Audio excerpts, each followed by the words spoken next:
आप लोगों को धन्यवाद देता हूँ हिल फाउंडेशन की टीम में. The speakers that you brought are वो तारे आसमान से जमीन पे ले आए आप सारे सितारे थे. Excellent panel of speakers. Excellent. Best you can think of. My concluding message would be number one, that the entire world is your family. As our ancient scriptures have said, Vasudeva Kutumbakam. Why? Because this virus does not discriminate between any color, caste, creed, country, age or gender. हम सब एक लोग हैं, एक कुटुंब है हमारा. So we have to face this pandemic with a human face, expressing sympathy, empathy and compassion.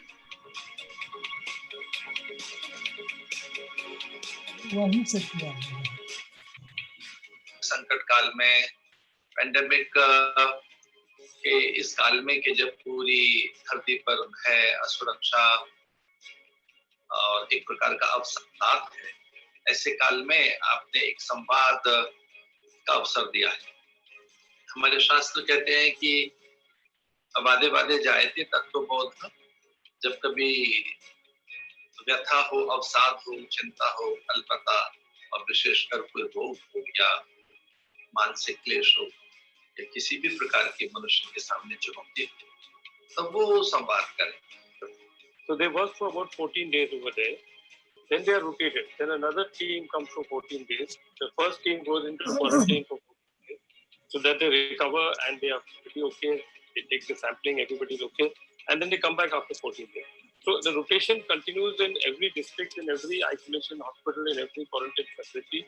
So there's no direct load continuously on everybody. And once, if they do, I mean, there are cases they've got infected, like in King George Medical University. There was a doctor who got infected. There was a nurse who got infected there. Now the place where she stays in Lucknow, that entire area of 2 kilometers had to be contained and sanitized and sampled and everything.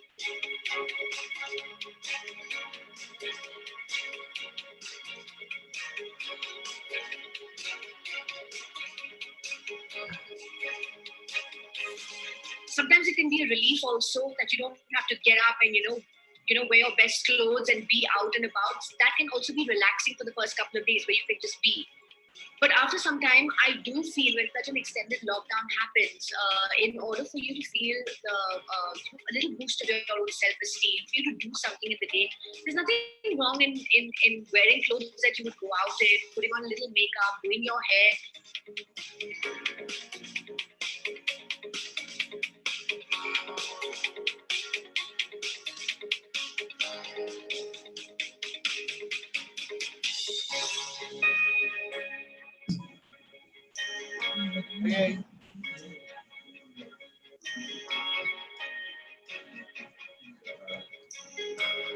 क्या होता है?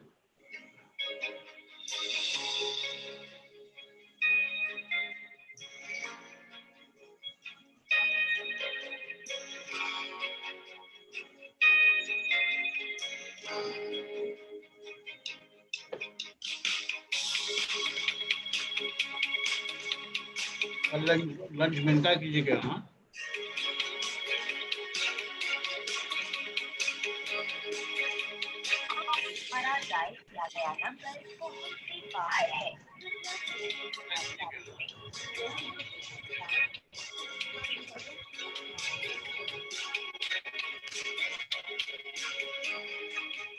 Foundation has been doing considerable work. It's about 10 years old now, and we have been organizing a lot of health writers workshop, and the main focus is on training health writers to report accurately on health issues and current health issues, and not to be carried away by sensationalizing things as many of previous do, especially after writers once said accurately health issues and current health issues, and not to be carried away by sensationalizing.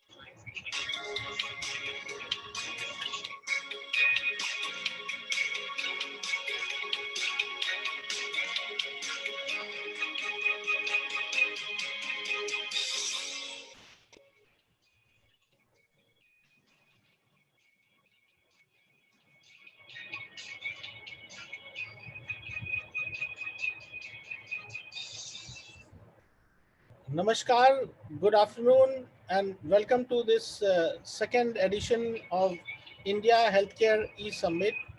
and it's one of the another feather in our cap in the series of COVID fighters safety movement, which we have been running for almost more than 120 days now since COVID coronavirus touched our country, India. So, in this e-healthcare summit, first of all, let me welcome our main patron, Dr. Chandrakanta Pandav, the chairman of ICCIDD and one of the leading global public health expert. One of our panelists today, Shri Anand Srivastava, chairman of Maharshi Ayurveda. Namaskar, sir. बहुत बहुत स्वागत है आपका. Then one of our permanent patron and motivator, this Professor KG Suresh ji. KG Suresh ji doesn't need much introduction.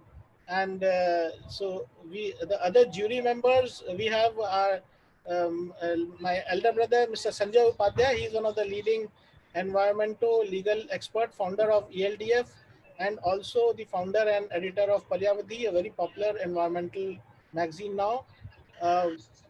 We have my co-host and the president of Wheel Foundation, Mr. R. Shankar. He is in fact the main host of this program. And we start this program with a very strong message, because the session is on spirituality, the role of spirituality in managing COVID-like pandemic. And it is कि अध्यात्म क्या role play करता है. We have with us आनंद श्रीवास्तव जी, जो आयुर्वेदा के बहुत बड़े अपने आप में हस्ती हैं. महर्षि आयुर्वेदा जैसे ओरिजिनल आयुर्वेदिक कंपनी और के ओनर हैं. And we have with us Professor KG Suresh ji, who will be asking him critical questions.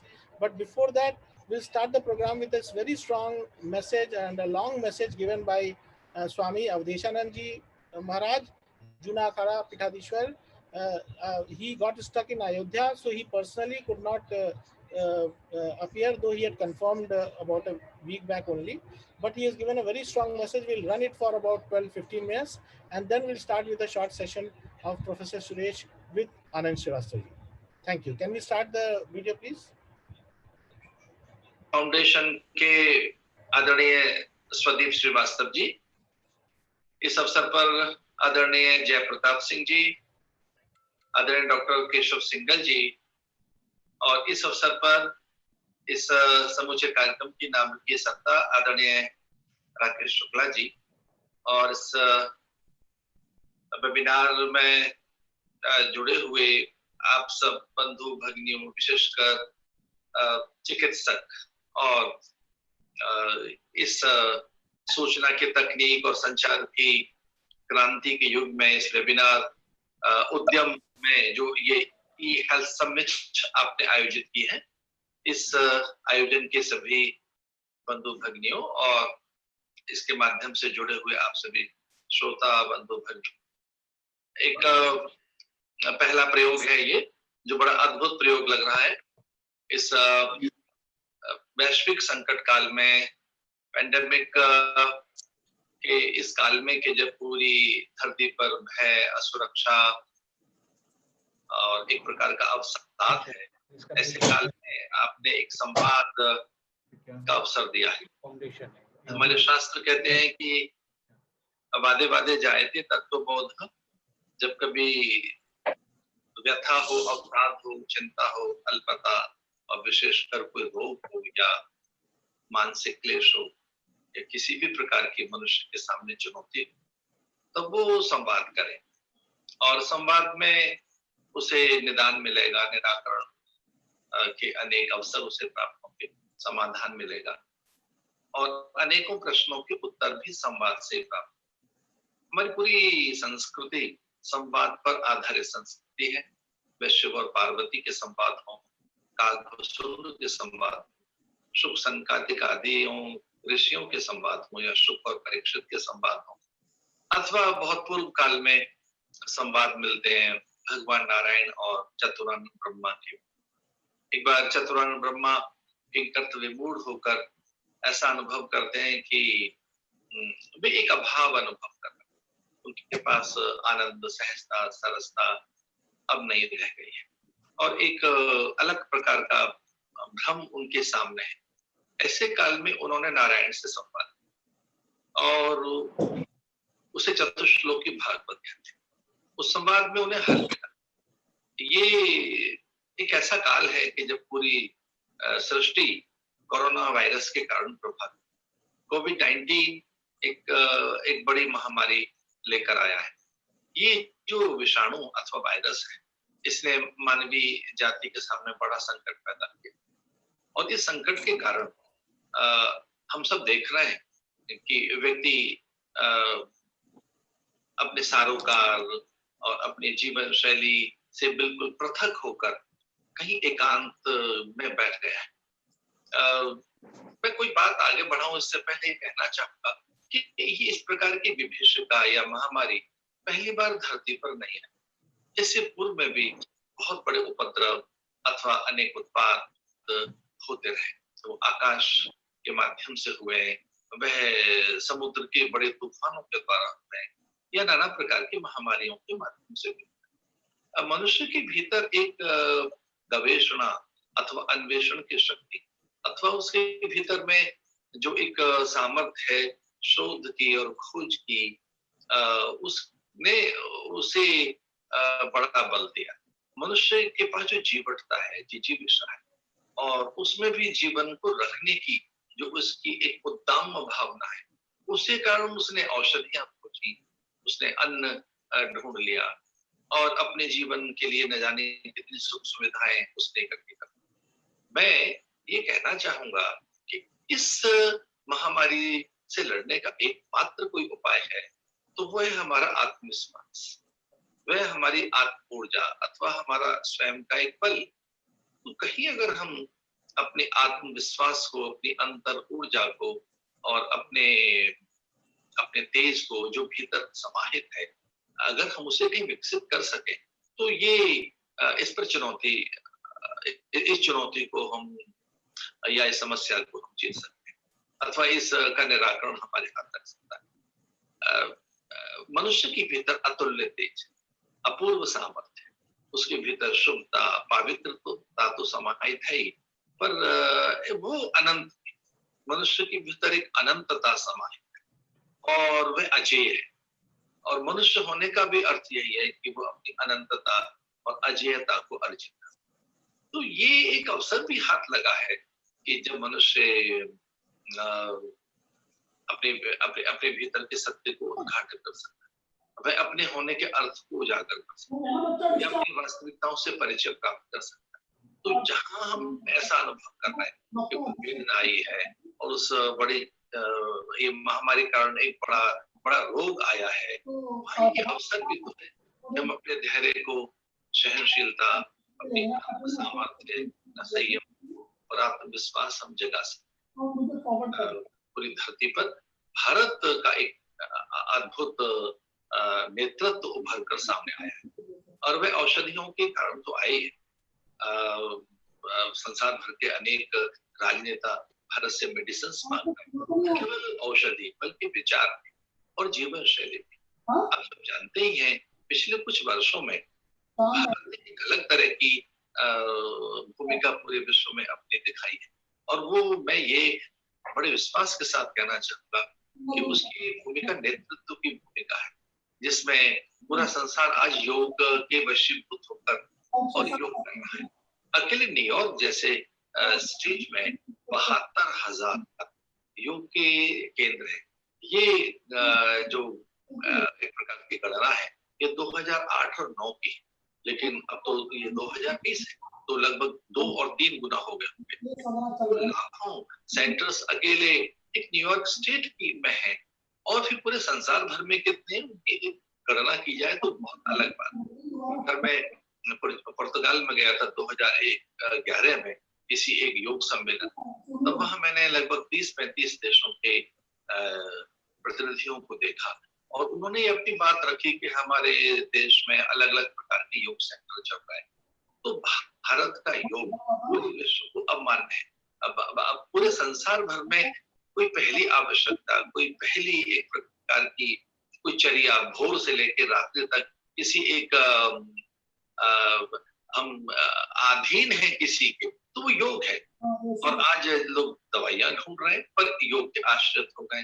न केवल योग, आयुर्वेद, न केवल योग और आयुर्वेद बल्कि भारत की आहार पद्धति भी, भारत की जीवन पद्धति भी जिस तरह की इटली में, स्पेन में, जिस तरह के चाइना में और अमेरिका में, ब्रिटेन में जिस तरीके के केस हुए हैं, इस महामारी का जो एक विकराल रूप या वे जिस तरह से भयाक्रांत है, उस तरीके से हम भारतीय भयाक्रांत नहीं है। और इसका मूल है हम शाकाहारी। इसका मूल है कि हमने बहुत पहले ही इसकी व्यवस्थाओं को समझ लिया। आदरणीय प्रधानमंत्री जी के एक आह्वान पर पूरा देश खड़ा हो गया, पूरा देश जगमगा रहा था, तब भारत जगमगा रहा था।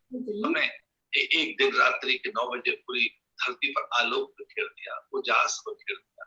आदरणीय प्रधानमंत्री जी के आह्वान पर पूरा देश खड़ा हो गया। तो एक आध्यात्मिक प्रकृति के हम प्राणी हैं और हमने एक नव दीपावली का सृजन कर दिया।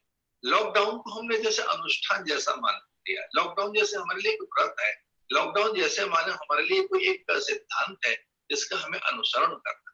उसमें हम भयभीत नहीं है, चिंतित नहीं है, व्यथित नहीं है। उसमें हम अपने को ऐसा अनुभव नहीं कर रहे हैं कि हमारा सब कुछ छिप गया।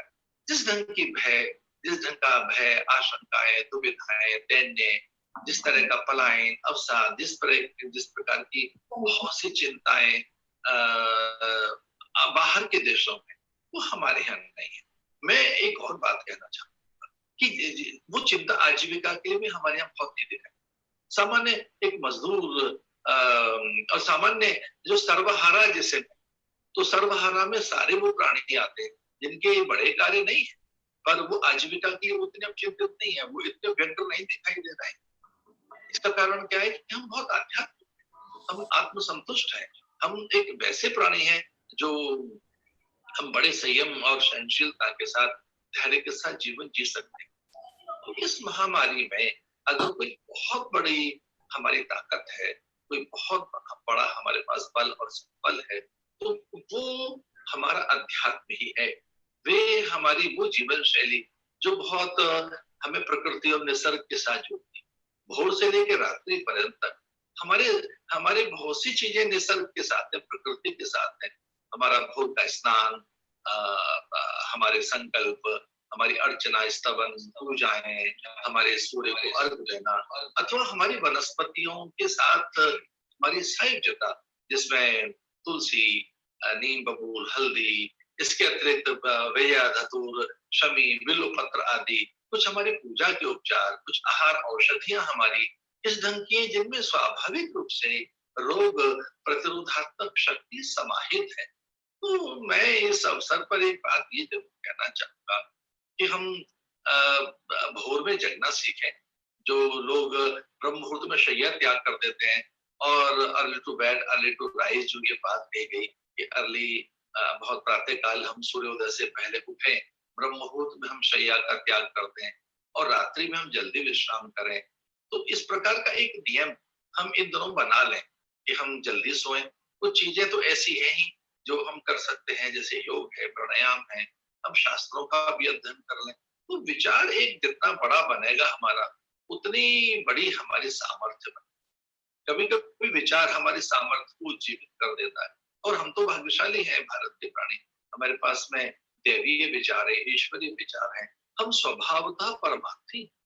तो अपने भीतर के परमार्थ को, परोपकार को जगाएं। और ये हमने देखा भी है, इस ढंग से कोरोना योद्धा लगे हैं, चिकित्सक, शिक्षक लगे हैं, और स्वच्छता के लिए जो हमारे स्वच्छता बंधु भगिनियां, जो स्वच्छता के कर्मचारी हैं, उन्हें प्रणाम करना चाहिए और मैं उनको वंदन करना चाहिए। स्वामी जी का आशीर्वाद हमेशा हम लोग के साथ रहा है और इतने अच्छे विचार उन्होंने प्रस्तुत किए। तो अब मैं चाहूँगा केजी सुरेश साहब से कि अब वो फॉर्मली हमारा जो 4th संवाद का एपिसोड है, हील दाई संवाद का एपिसोड, श्री आनंद श्रीवास्तव जी के साथ शुरू करें। हमारे और भी बहुत सारे स्पीकर जो अगले सेशन के हैं, doctor Manoj Agrawal, doctor Dhar, Nancy from stat first India, everybody welcome to this. We'll start the next session by 4:30, 4:35. Suresh sir, please let us start with Anand ji. जी, धन्यवाद सुदीप जी. Compliments for organizing another wonderful session. which is so relevant. I hope I am audible. Yes. Yeah.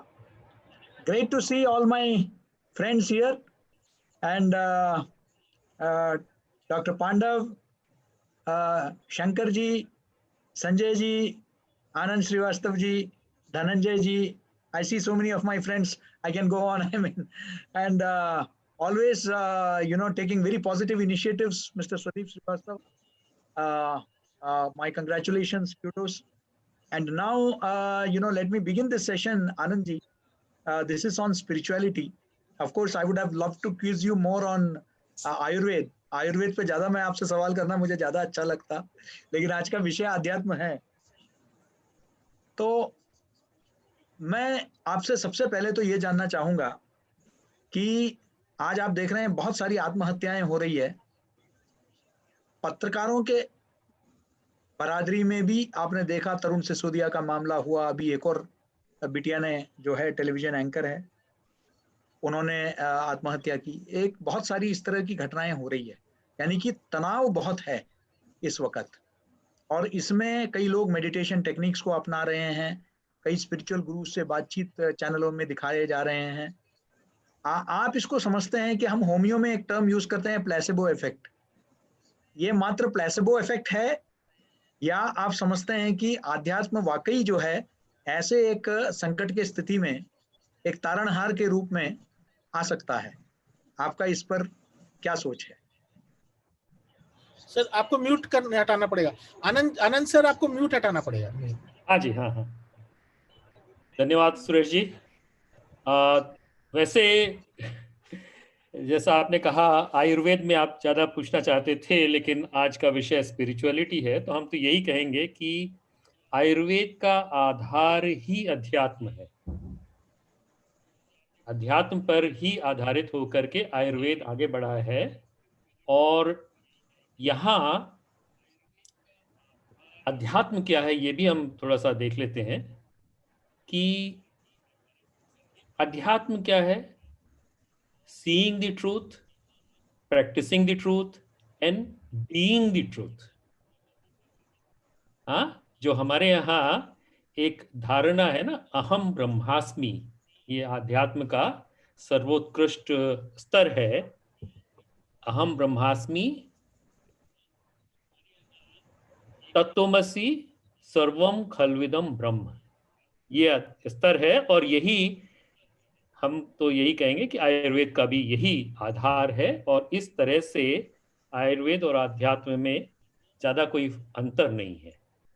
जहाँ तक आपने आज की दशा का वर्णन किया कि जो आत्महत्या और ये सब जो चीज़ें होती हैं, हो रही हैं समाज में और ये समय बढ़ रही हैं, इसके पीछे आपने स्वयं ही कहा जो कारण है वो स्ट्रेस है।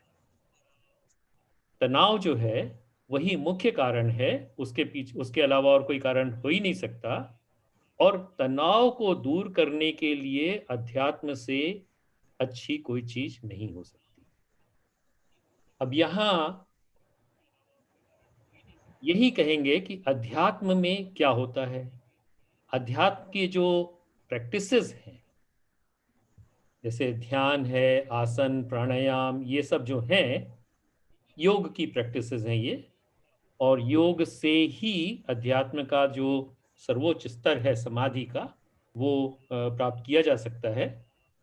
तो ये जो प्रैक्टिसेस हैं ये अपने आप मन और शरीर में बैलेंस की स्थापना करती हैं, समन्वय लाती हैं, और अपने आप लोग सच को देखने लगते हैं और सच का ही अभ्यास करते हैं, प्रैक्टिस करते हैं और सच को पाते हैं, सच का स्वरूप पा लेते हैं।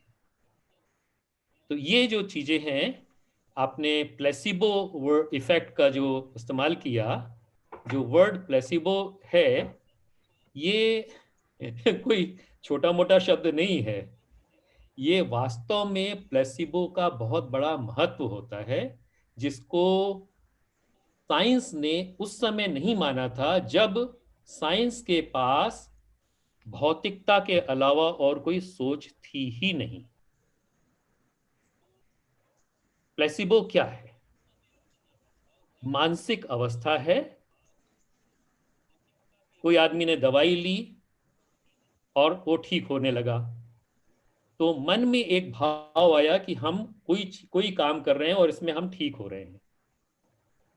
तो वो जो ठीक होने लगने वाला भाव है, ये अपने आप में बहुत बड़ा महत्व रखता है।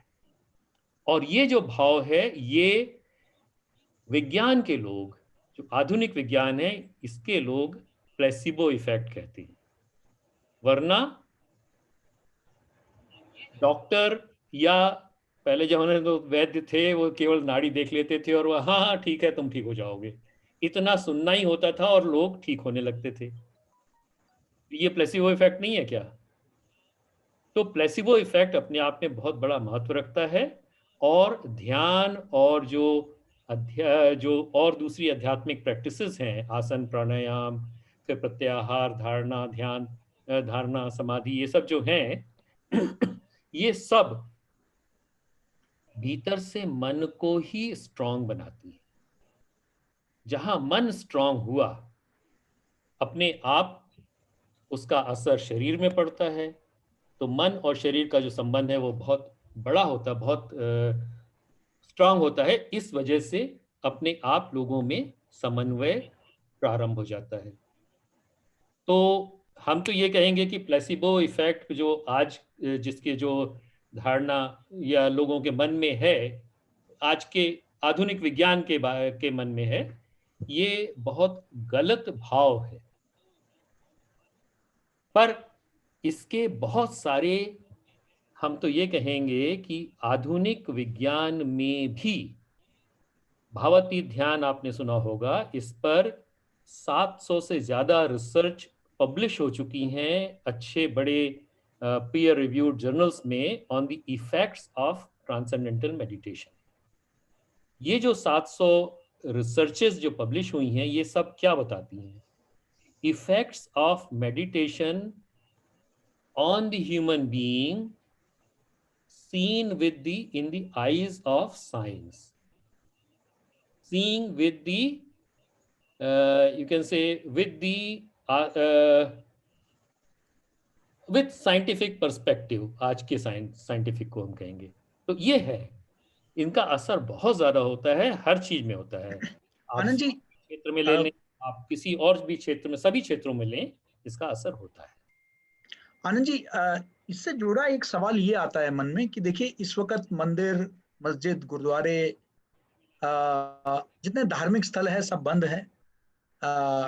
कुछ बहुत ही ऐसे, कुछ कभी ईद हुआ और अब कल राम मंदिर का कार्यक्रम हुआ, हाँ। ऐसे अपवाद को छोड़ दीजिए, धार्मिक स्थल बंद है, तो ज्यादातर लोग अपने घर में ही जो है पूजा इत्यादि करते हैं। दूसरी तरफ योग, ध्यान, मेडिटेशन ये कर रहे हैं। ये धार्मिकता, बीइंग रिलीजियस, और आध्यात्मिकता, हाँ ये जो बीइंग स्पिरिचुअल, जी, इसमें आप क्या समझते हैं कि आज के इस संकट को सामना करने में ज्यादा आपको लगता है कि प्रभावी ज्यादा कौन सा है?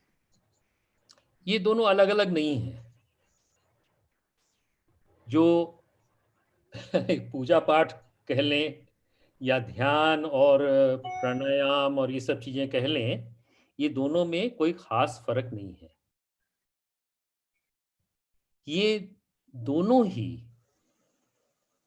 असल में उसी मार्ग में उसी मतलब जो उद्देश्य है वहीं पर पहुंचते हैं। चाहे आप भक्ति के भाव से ले लें, चाहे आप ज्ञान के हिसाब से ले लें, जो आध्यात्मिकता है और ये है, दोनों एक ही चीजें हैं। हाँ, ये बात जरूर है कि वाणी के 4 स्तर होते हैं। एक होता है बैखरी का स्तर, जो हम बोलते हैं। दूसरा होता है मध्यमा का स्तर, मध्यमा मतलब थोड़ा और शांत स्वर में बोलना शुरू किया। तीसरा होता है उससे भी ज्यादा रिफाइंड स्तर, पश्यंती का स्तर, जिसमें हम बात को देखते हैं। पश्य कहते हैं ना, देखना, तो देखते हैं, यानी बहुत सूक्ष्म स्तर की वाणी सुनते हैं, और चौथा होता है परा का स्तर। परा के स्तर की जो वाणी होती है वो सबसे ज्यादा शक्तिशाली होती है, क्योंकि वो वाणी के या विचार के स्रोत से निकलती है। तो जैसे जैसे ऊपर आती जाती है वो थोड़ा सा उसकी शक्ति कम होती जाती है, लेकिन ये है। अब यहाँ पर आप ये कह लें कि पूजा पाठ जो है, ये जो अपने क्या कहेंगे, अनुष्ठान इत्यादि जो हैं, ये क्रिया के क्षेत्र के हैं। मतलब उस तरफ आ गए बैखरी और मध्यमा, परा के पशंती के क्षेत्र में आ गए। परा के क्षेत्र में आध्यात्मिक बातें हैं जो साधना और धारणा, ध्यान, समाधि का स्तर आता है, ये आ जाता है परा के क्षेत्र का। तो है तो वही चीजें। आनंद जी, दो भाव आते हैं जब आप संकट के घड़ी से गुजरते हैं। एक, 5 महीने से सब बंद है, बेरोजगारी का दौर है, आप बाहर नहीं निकल पा रहे हैं, अपने जान पहचान वालों के भी आप मृत्यु की खबर सुनते हैं तो आप उसमें शामिल नहीं हो पाते हैं, उनके दुख में आप अपना संवेदना नहीं प्रकट कर पाते हैं। तो दो तरह के भाव उत्पन्न होते हैं। एक होता है एक सेल्फ रियलाइजेशन, जहां आप कुछ सच्चाइयों को आप महसूस करते हैं कि सच में ये कुछ में कुछ रखा नहीं है, आपके प्रॉपर्टी, आपके गाड़ी घोड़ा, एक तरफ उस तरह का एक भावना आती है कि भाई अब मेरे लिए मेरे सगे संबंधी, मेरे करीबी जो परिवार है वो ज्यादा मायना रखता है। पद, ये सब चीज, आज कोई देश का गृह मंत्री हो या मुख्यमंत्री हो, कोई इससे बच के नहीं गया है, तो इसमें बहुत ज्यादा कुछ नहीं है। और दूसरी तरफ एक उदासीनता की भाव भी आता है, जिसे कहते हैं कि एक शमशान वैराग, जिसको आप कह सकते हैं। तो ऐसे में उस संतुलन को बनाए रखना वो कितना आवश्यक है और वो कैसे संभव है? हाँ, वहां पर उस संतुलन को बनाए रखना आवश्यक तो बहुत है, क्योंकि भौतिक साधन की हमें आवश्यकता है। भौतिक साधनों के बिना जो भौतिक शरीर है वो, उसकी रक्षा नहीं हो सकती है, या भौतिक चीजों की रक्षा नहीं हो सकती। दूसरा ये है कि वैराग्य भाव आ गया तो भी वो ठीक नहीं है। कारण उसका ये है कि वैराग्य भाव आ गया तो फिर वहां जो श्मशान वैराग्य खास तौर से जो है, वो अगर आ गया तो फिर आदमी कुछ करेगा ही नहीं, और वो एक, हम तो ये कहेंगे, धरती पर बोझ बन गया। तो वो भी नहीं आना है। तो दोनों में संतुलन बहुत आवश्यक है, और यहां पर ही अध्यात्म का एक बहुत बड़ा रोल है। अध्यात्म का रोल क्या है? अध्यात्म हमें बताता है, एक हमारे उसमें काफी प्रसिद्ध मुहावरा है, अंग्रेजी में उसको कहते हैं, you see things not as they are but as you are. आपकी जो चेतना है उसी हिसाब से आपको सारी दुनिया दिखाई देगी। तो यहाँ भगवान ने जो दुनिया बनाई है, ये किसी भी प्रकार से दुख के लिए नहीं बनाई है, क्योंकि हमारा जो मानव जीवन है ये आनंद पर आधारित है। वो एक उपनिषद का वाक्य है ना, आनंदाध्येव खल विमानि भूतानि जायन्ते। तो ये जो आनंद पर आधारित अगर हमारा जीवन है तो इसमें दुख का कोई स्थान नहीं है। तो यहाँ पर ही वो जो अध्यात्म की बात है ये बहुत आवश्यक हो जाती है। आध्यात्मिक प्रैक्टिसेस मतलब ध्यान, आसन, प्राणायाम, समाधि इत्यादि जो हैं, ये जहाँ हमने इसका प्रयोग शुरू कर दिया, अपने आप संतुलन स्थापित हो जाएगा हमारे जीवन में। अपने आप हमें हर चीज में भगवान की मंशा जो है, जो भगवान हमसे चाहते हैं, वो दिखने लगेगी। तो थैंक वो यू। I think धन्यवाद, बहुत ही सार्थक चर्चा रहा, धन्यवाद। सार्थक चर्चा रहा। Thank you. This was a formal 4th episode of Heal Thy Samvad, and which will keep continuing. Anand ji को हम फिर वापस बुला रहे हैं अपने शाम के सेशन में, थर्ड सेशन में. एंड सर बहुत बहुत धन्यवाद आपका. बड़ा स्वामी जी का आशीर्वाद से हमने ये 4th एपिसोड संवाद का आज किया, और आगे हम चर्चा बाकी जारी रखेंगे. Now will start with our second India Healthcare eSUMMIT. And for this, I would like Ankit to formally introduce all the panelists, and then we'll give it over to Shankar sir, who's the moderator, and Ms. Jemwal from Radio Mirchi. She is the co-host of the session today. And but I'd like to tell everyone that we are on Facebook Live. We are on about more than 150 accounts of Facebook Live. And so we have shared the link in the chat also. You can also share on your Facebook, so that it goes live to as many people it reaches to, and as many people benefit out of it. Over to you, Ankit, please. First session will start with a pandemic all set to change the healthcare we know. The panelist for the session will be Dr. Dharmender Nagar, MD and CEO of Paras Hospital, experienced managing director with a demonstrated history of working in the hospital and healthcare industry, skilled in business planning, management, healthcare management, and accreditations, strong business development professional, graduated from Singularity University. The second panelist will be Dr. Anil Dhar. He is a neurosurgeon, Max Super Specialty Hospital. Dr. Anil Dhar is a general surgeon and neurosurgeon in Patparganj, Delhi, and has an experience of 14 years in this field. Dr. Anil Dhar practices at Max Super Specialty Hospital in Patparganj, Delhi. He completed MBBS from Rani Durgavati Vishwavidyalaya, Jabalpur in 2000, MS General Surgery from Sher-e-Kashmir Institute of Medical Sciences, Srinagar in 2005, and MCH Neurosurgery in Sher-e-Kashmir Institute of Medical Sciences, Srinagar in 2001. The other panelist will be Dr. Manoj Agrawal. He is MD, Saigant Hospital. Dr. Manoj Agrawal is a senior consultant urologist, andrologist, sexologist, uro-oncologist, and renal transplant surgeon associated with JP Hospital at Noida. Being one of the best urologists in Vaishali, Greater Noida, Noida, Ghaziabad, he has special interest in uro-oncology, endurology, laparoscopic urology, and renal transplant surgeries. He has performed more than 10,000 endourological procedures like PCNL, URS, etc. Then we have with us Dr. Somnath Patil. He is Executive Director, Dr. D.Y. Patil Vidyapeeth. As a young, dynamic, and active personality, he has performed the role of Executive Director very well. His work style always contained to design, develop, and implement strategies plan for the institution in a cost-effective and time-efficient manner. He personally looks into the matters like day-to-day operations of the organization, including managing committees and staff and developing business plans. Then we have with us Mr. Vivek Tiwari. He is founder and CEO of Medica Bazaar. Mr. Vivek Tiwari has a deep understanding of the Indian market and its segments across population strata, rich first-hand exposure to both premium niche marketing on brands and mass brands. He is also familiar with unstructured environment, having developed a new sales distribution system, have had major exposure in consumer service, primarily in operations, sales, and marketing, managing P&L in different industries like telecom, healthcare, DTH, and FMCG.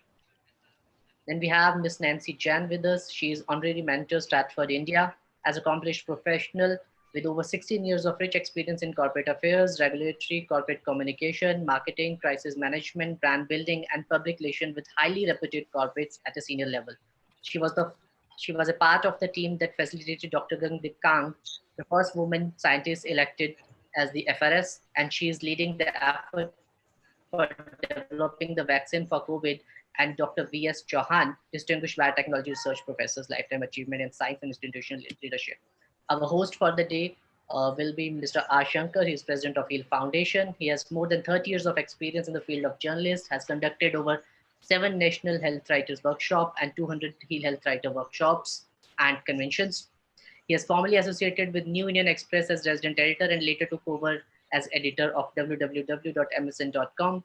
Currently, he is the chairman of organizing committee of HEAL Foundation, Health Writers and Editor Convention, and consultant with many media houses. His co-host will be RJ Shwetima Jamwal. She works at 98.3 Radio Mirchi. RJ Jamwal introduces herself to listeners as Jammu Di Kudi.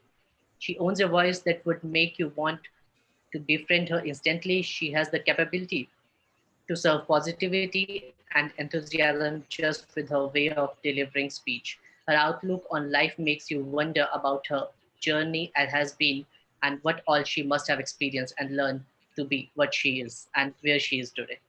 So I request Shankar sir, over to you to start the session.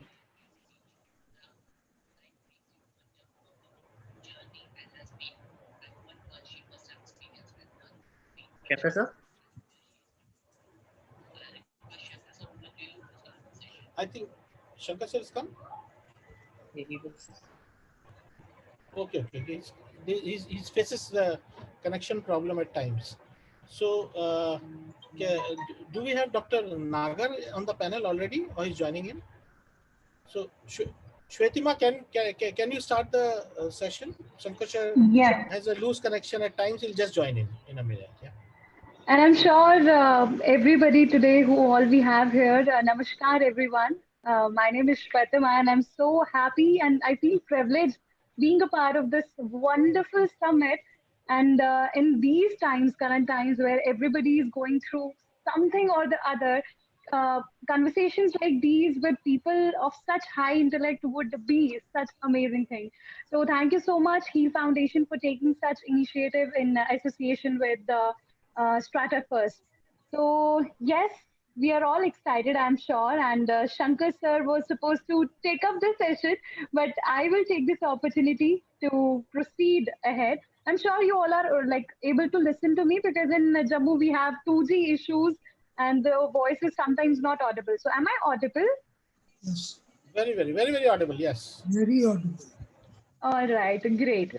So I'm sure ये जो आज का हमारा session है, a pandemic all set to change the healthcare we know. I am sure each one of us is able to connect to it because in a country like ours, हमारे हर घर में एक डॉक्टर बसता है और हर किसी के पास हर बीमारी का कोई ना कोई इलाज है. अरे जुकाम हो गया है तो ऐसा कर लो, बीमार हो तो ऐसा कर लो. We refrain from visiting actual doctors and हमारे पास कहते हैं ना देसी नुस्खे हर चीज के लिए तैयार रहते हैं. बट अभी जिस तरह के समय में हम लोग जी रहे हैं, I am sure health care एक ऐसी इंडस्ट्री है जिसमें बहुत मेजर रेवोल्यूशन की जरूरत भी है और कहीं ना कहीं पूरे देश को उस रेवोल्यूशन को अडाप्ट भी करना पड़ेगा. So we are all set to ask a lot of questions to all the special people who have joined us as the panel members. So to begin with, मैं वही सोच रही हूँ कि मैं शुरू कहाँ से करूँ. तो मेरी डॉक्टर अनिल से आज सुबह भी बात हुई थी, तो आई थिंक हम वहीं से शुरू करते हैं. डॉक्टर अनिल धर जो कि एक न्यूरोसर्जन है और जम्मू कश्मीर से इनका बहुत अच्छा सा राब्ता है. तो doctor Anil, definitely you are a neurosurgeon और मैंने आपसे ये सवाल पहले भी किया था कि इस वक्त में अगर हम न्यूरल डिसऑर्डर्स की बात करें या एंजाइटी और डिप्रेशन की बात करें, that has actually emerged a lot. तो ऑल अक्रॉस इंडिया आपके पास भी बहुत सारे इस तरह के केसेस सामने आते होंगे जिनको कैसे डील करें. You actually get pointless because लोग सुनना नहीं चाहते, बस सुनाना चाहते हैं. So to all those, what you have to say? Doctor धर आपको म्यूट हटाना पड़ेगा सर, म्यूट हटाना पड़ेगा doctor. Good evening everyone and I thank the organizers for getting me here. जो पहला जो आपने क्वेश्चन किया है तो बहुत अच्छा क्वेश्चन है कि जो इसके साथ ब्रेन रिलेटेड या जिसे हम माइंड रिलेटेड इश्यूज हैं उसके बारे में बात करते हैं. जो अक्सर जो कोरोना के रिलेटेड पेशेंट्स होते हैं ना, उनके मन में एक टाइप का फियर होता है जो कि एक पेंडेमिक जब भी होता है या एपिडेमिक बोलिए या बीमारी बोलिए, पेंडेमिक तो एक एक्सट्रीम फॉर्म है. इसमें क्या होता है कि जो नॉर्मल आदमी होता है उसका जो रिस्पॉन्स रहता है वो यही रहता है कि फर्स्ट की उससे डरता है वो. सेकंड चीज रहता है कि वो वैसी चीजें करता है कि जिससे वो अपने आप को प्रोटेक्ट करे, अपनी लाइफ को बचाए. जैसे फॉर एग्जांपल कोरोना की बात करें हम, तो कोरोना में जैसे हाथ धोना, मास्क लगाना, थोड़ा सोशल डिस्टेंसिंग करना, ये एक नेचुरल जो पेंडेमिक का जो इंसान का नेचुरल ये है डिफेंस मैकेनिज्म. बट अगर यही डिफेंस मैकेनिज्म एक लेवल को क्रॉस करता है, मतलब बार बार हाथ धो रहा है, वही काम कर रहा है, मास्क ही नहीं हटा रहा, तो उसकी इसमें हम उसको बोलते हैं कि इसको टुवर्ड्स जिसको आप डिप्रेशन बोलते हैं या बीमारी की ओर जा रहा है वो बोल रहे हैं. जो कोरोना के रिलेटेड मोस्टली जो मोस्ट कॉमन चीज है वो तो एक नंबर एक डिप्रेशन होता है. दूसरा चीज होता है एंजाइटी. जैसे हर कोई आजकल आप जितने भी आई एम श्योर जितने भी पैनलिस्ट है वो ये दिमाग अपने साथ भी सोचते होंगे दिन में कई बार कि शायद हो गया कोरोना, शायद वहां नहीं जाऊं, कोई कई बार फीवर चेक करते हैं टच करके कहीं हो तो नहीं गया। तो जो एंजाइटी लेवल होता है ना, एंजाइटी लेवल का भी एक लेवल होता है, उसके आगे अगर बढ़ गया हो तो मे बी उसको मेडिसिन की जरूरत है। ऐसे ही नींद कम आना एक और इश्यू है, जो यूजुअली जब आदमी सोचता रहता है, एक उसके स्ट्रेसफुल कंडीशन होती है, नींद नहीं आती है, तो उसके चलते क्या होता है कि उसका जो नींद का पैटर्न है वो भी खराब हो जाता है। ये सिर्फ कॉमन जो पॉपुलेशन है उनके साथ नहीं है, बट जैसे मैं एज ए डॉक्टर, जो जितने भी हेल्थ केयर वर्कर जैसे नर्सेज हैं जो हॉस्पिटल में काम करती है, उनमें भी पाया गया कि डिप्रेशन बहुत है, एंजाइटी बहुत है, इंसोम्निया बहुत है, कुछ लोगों को दवाई खाने की जरूरत पड़ती है। तो मेरा जो खुद का ये है, जहाँ तक मेरा ताल्लुक है, मैं ये बोलता हूँ कि ऐसे पेशेंट्स को यूजुअली रिलैक्सेशन एक्सरसाइजेस करनी चाहिए। जैसे जो अभी डॉक्टर साहब बोल रहे थे, मेरे से पहले जो बोल रहे थे, तो आपको रिलैक्सेशन एक्सरसाइजेस करनी पड़ेगी, जैसे योगा है या मेडिटेशन करना पड़ेगा, या कोई भी एक्सरसाइज करें जो आपको फिट रखे। उससे इम्यूनिटी भी बढ़ती है और जो ब्रेन के हमारे फंक्शंस है उनको भी वो रेगुलेट करता है और हम अच्छे से इसको फाइट कर सकते हैं। Dr. Dutt, I'm Shankar. I've got a question for you, Dr. Dutt. Dr. Dutt, how are hospitals going to change in the future? Would we see more of minimum touch points? Would we also see more of doctors and paramedic, and how about the infrastructure? On the one hand, we have pandemic, and on the other, we have a rise of infectious diseases coming up. Now, the pandemic is just not the end of the game, as someone said. It's only going to be one more animal in the zoo. So, what will be the future of hospitals? So, coming to your first question, what will change in the hospitals? First, I think the hospitals little bit were on these lines doing those things these days. For example, teleconsultations, telemeetings, e-prescriptions. You see so many in some hospitals, some robots, they're giving food to the patients, or some artificial intelligence mechanisms, they will come on. And before this pandemic, no one would ever imagine that you will treat a patient without touching them. On just you see a patient and you prescribe medicines. So one thing with this pandemic that in future will also continue is that the patients will be more often seen on this basis of digital technology. Like we give in our hospital, we give e-prescriptions and WhatsApp calls, video calls, and we try to keep the distance from the patients. So this is the one thing, but another confusing factor which is surely going to come in, I think in 10-15 days or in a month, is that you have so many infectious diseases going on. It will further confuse the doctor. Suppose a patient has a fever, and the doctor will get confused surely for whether it's a dengue fever, whether it's some other type of fever. So that will become more difficult. So the best way will be, as you all might be doing this, using a mask, sanitizing your hands, and maintaining the social distance. I think the digital thing is going to come in more. But that's okay with say metros. But what about rural areas? How will that change there? The rural areas, they can go further. There is already some mechanisms have been put in, like the telemedicine. So one bigger hospital can get attached to some peripheral hospital, and this consultations can be done on basis of telemedicine. But the only issue is that for that peripheral health system has to be revised. I mean, it has to be to such a level that the doctor prescribes some treatment. It should be available at that level. That is the only thing what will be the missing, and the healthcare workers should be well trained at that level also. But this issue is that the PHCs are in a very bad shape. Yeah, that's where the government role of the government has to come in, because you need to spend more of GDP on healthcare, which the government, I think at this point of time, everyone, including the government, has come to know that you need to spend more money on health. Previously, what everyone was thinking that the health was the last priority, and personally, I think voters should also vote in terms whether the health of that particular health facilities of that particular area are good or not. They should keep this thing also in mind while voting. This is my personal view. Otherwise, things won't change. Ms. Nancy Jane, I'll come to you. Out of curiosity, Shankar sir, So one I wanted to, we have Mr. Vivek Tiwari.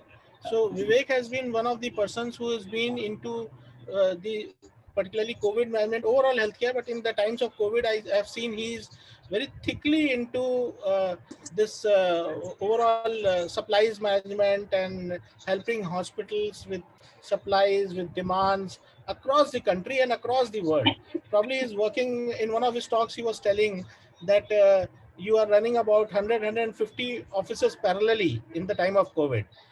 So can I ask Vivek to share in 4-5 minutes? Can you share your experience of COVID so that it becomes a base of the discussion of because I think though all respected panelists are into overall healthcare management, and but what I've seen and I know about Medica Bazaar and you and your team, you are probably working 24 hours day and night, connecting across the world, across the country with hospitals, doctors, healthcare, government, everywhere.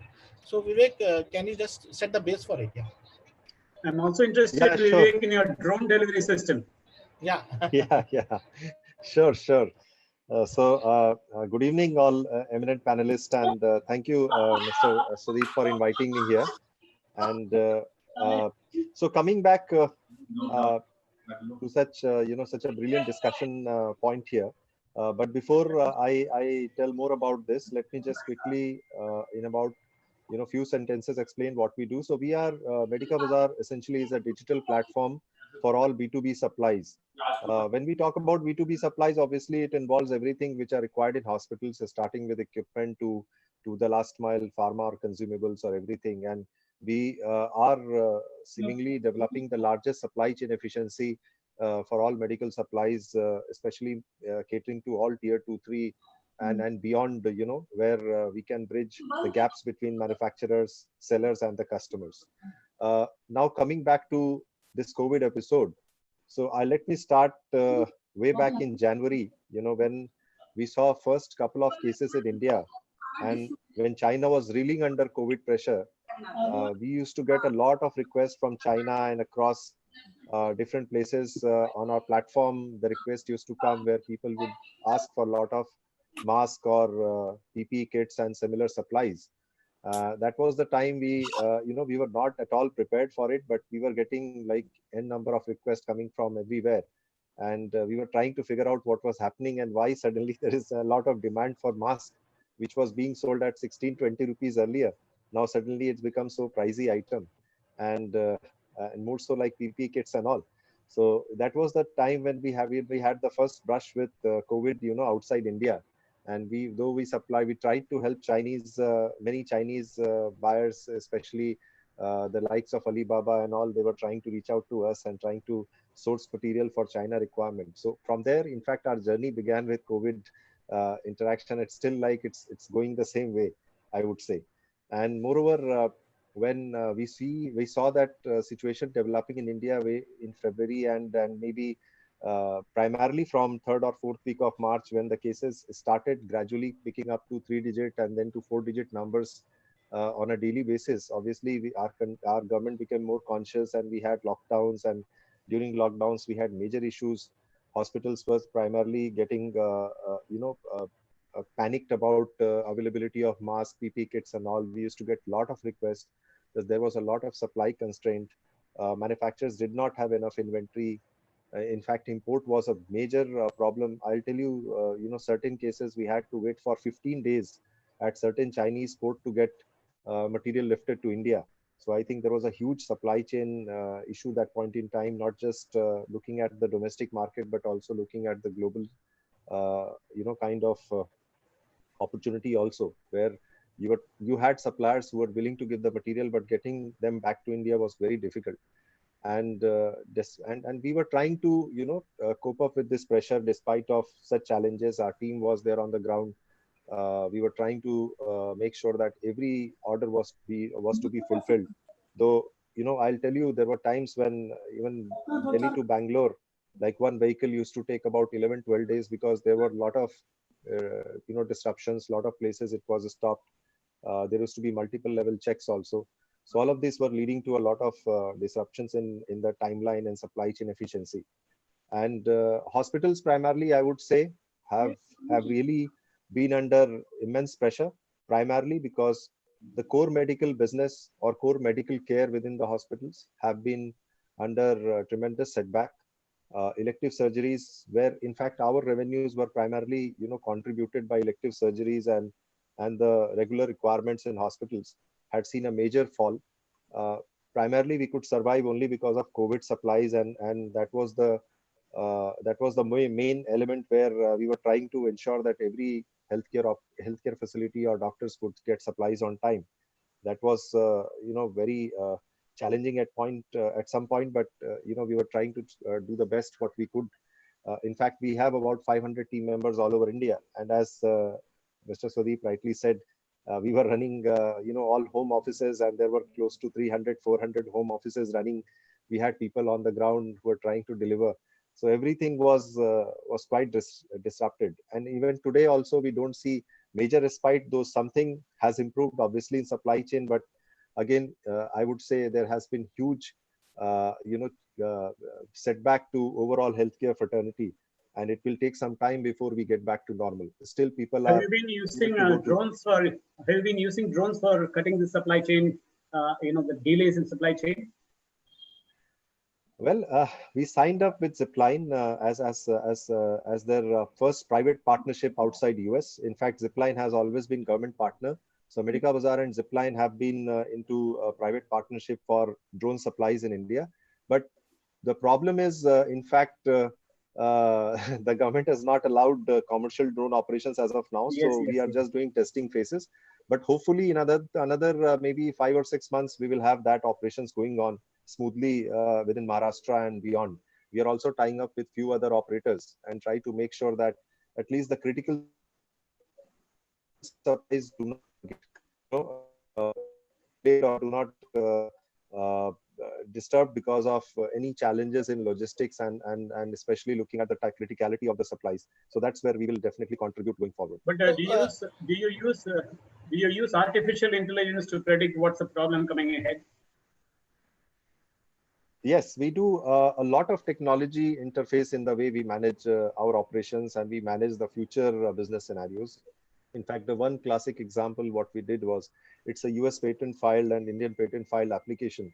The name is Vizi. Vizi is a predictive inventory, modeling tool, which essentially, if you have past consumption and considering the future scenarios of pandemic and all, we are developing a lot of realistic algorithms there, which can help hospital project the right kind of inventory they need to manage their hospital environment. And coming to such a stressful situation today, where cash management is becoming a big challenge, I think these kind of solution can really help hospitals look at primarily reducing their working capital burden, and also look at only just-in-time supplies, and rest others can be taken care by Medica Bazaar efficiency.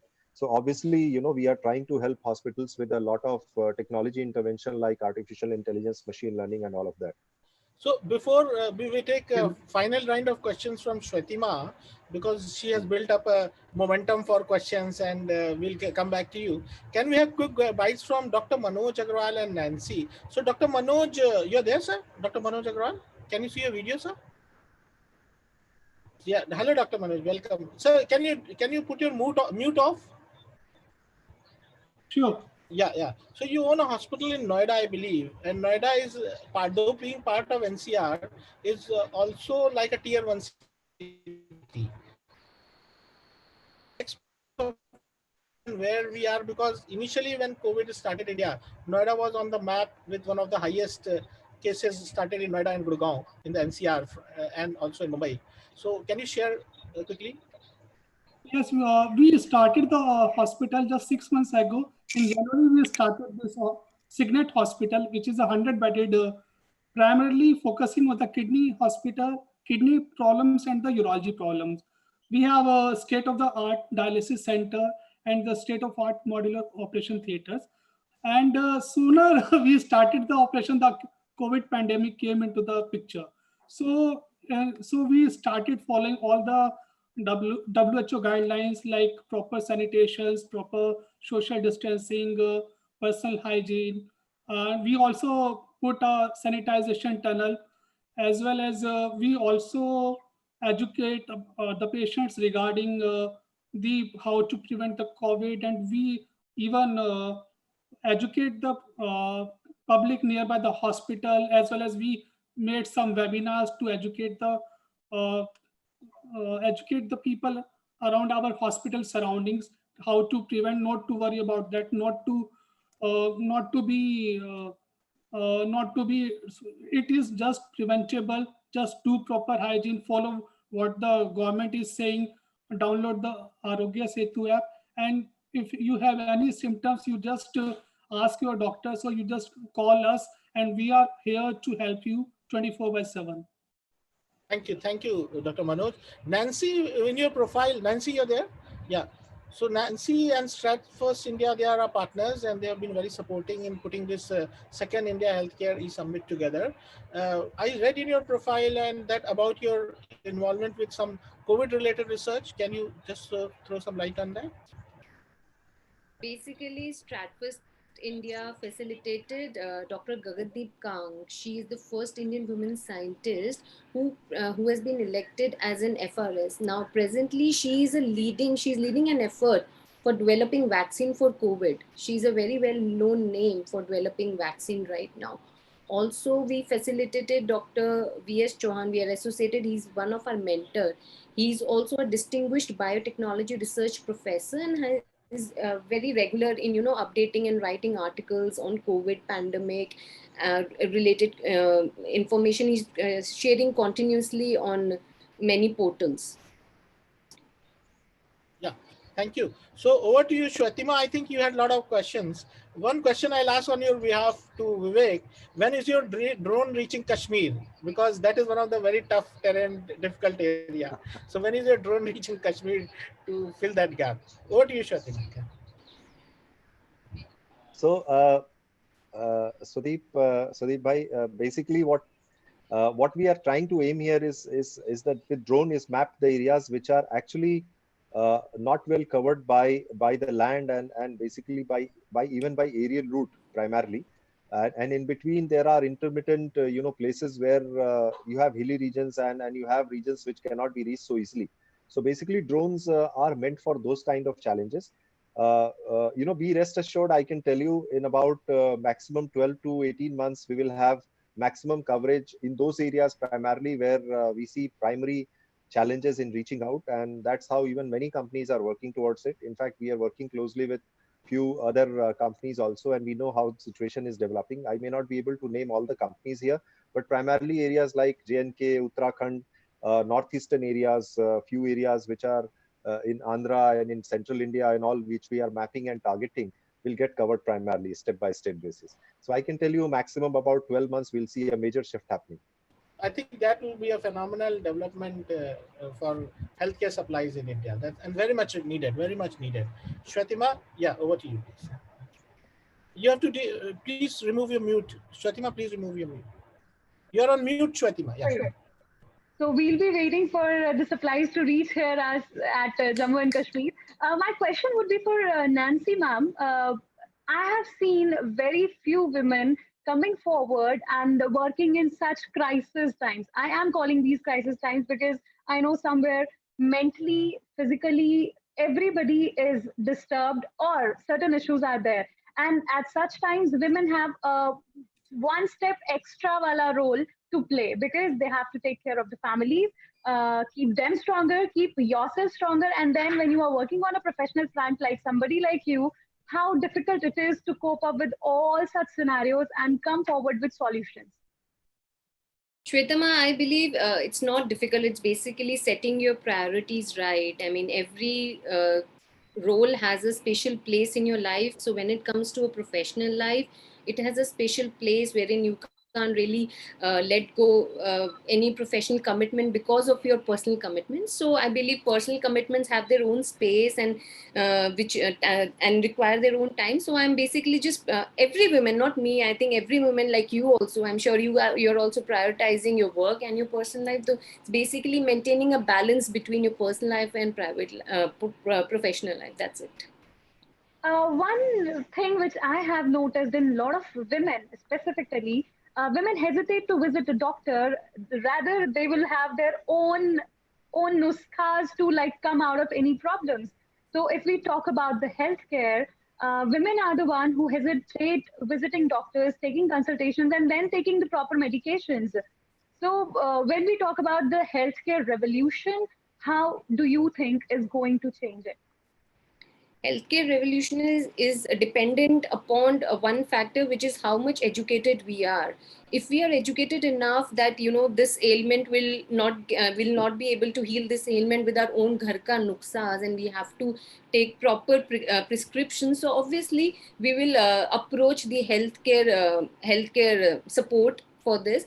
So it's entirely depending upon the education level that we all have. So education plays a very critical role, and I'm sure healthcare revolution will go side by side with this education parameters. So it's very important for everyone to be educated, to find the basics of what you're going through, and getting the right prescription and on time is what is important. And healthcare revolution will play an important role, because nowadays everyone, because of this social media and online platforms, everyone is so much educated that no one wants to just depend upon their ghar ka nuksas, for getting themselves better.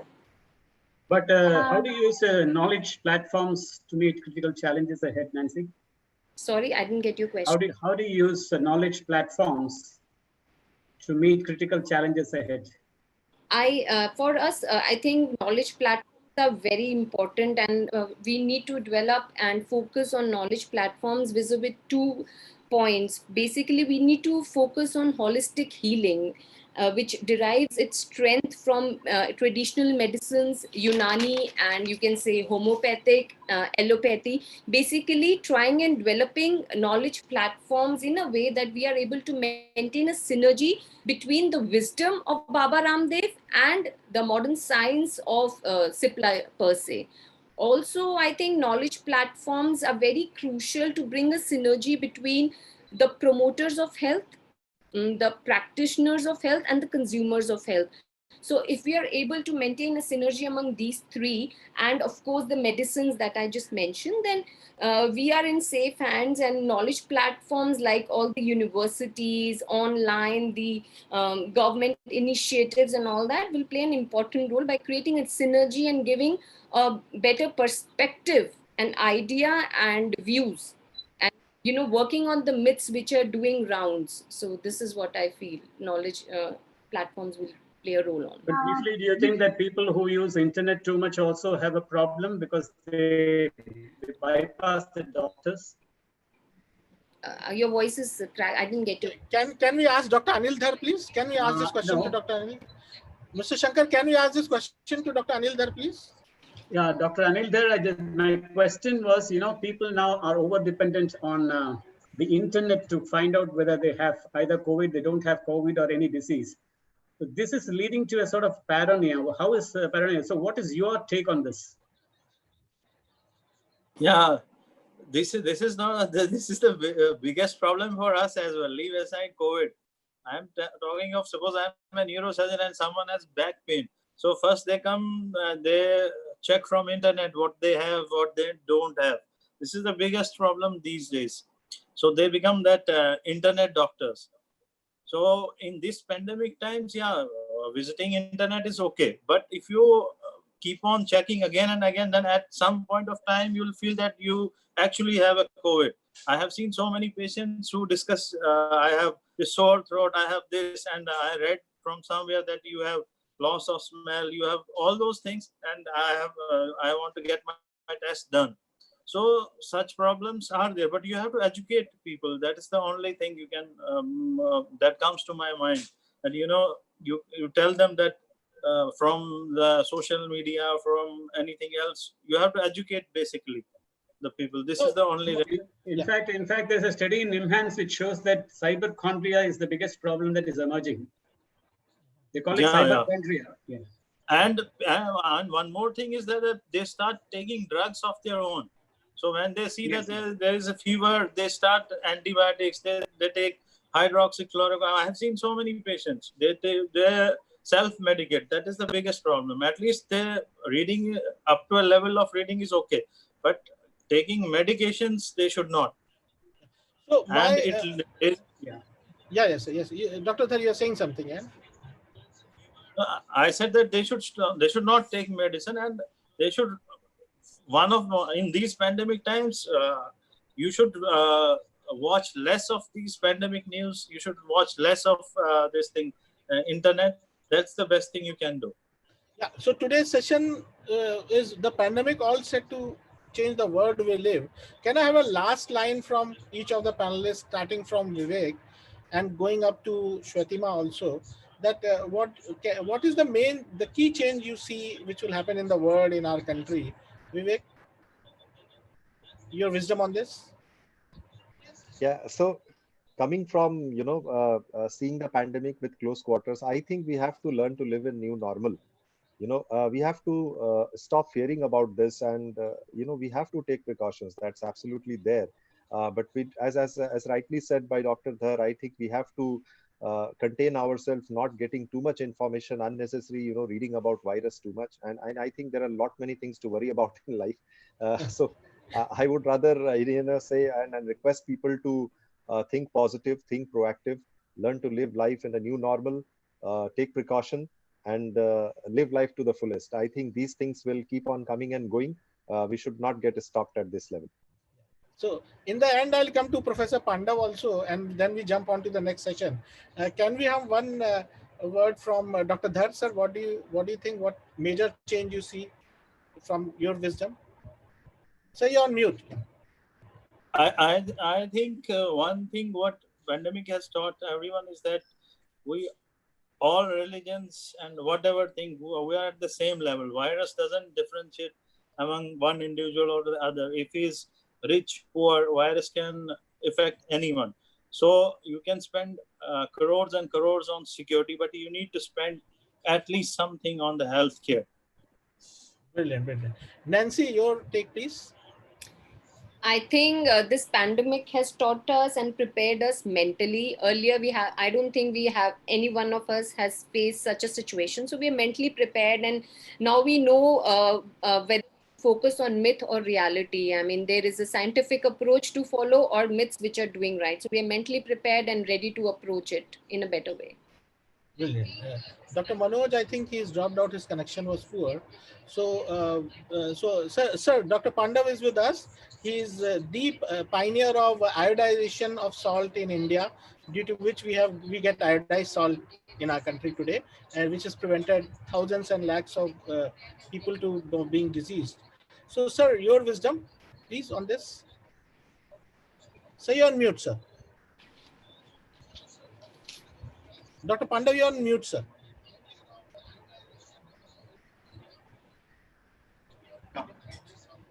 Can you hear me? Yes, sir. I am little shocked that even after 120 days, we are still using the term social distancing. I've said it repeatedly that it is the most asocial, antisocial, derogatory, harsh word that is used in the Indian context. It is physical space distancing, not social distancing. In the Indian context, social distancing is a very sensitive term. It means you are untouchable. It's a different story that we are all untouchables today because we can't touch each other because of the coronavirus. That's number one point after 120 days. Second point is my famous dialogue from Dawn and Agnipath.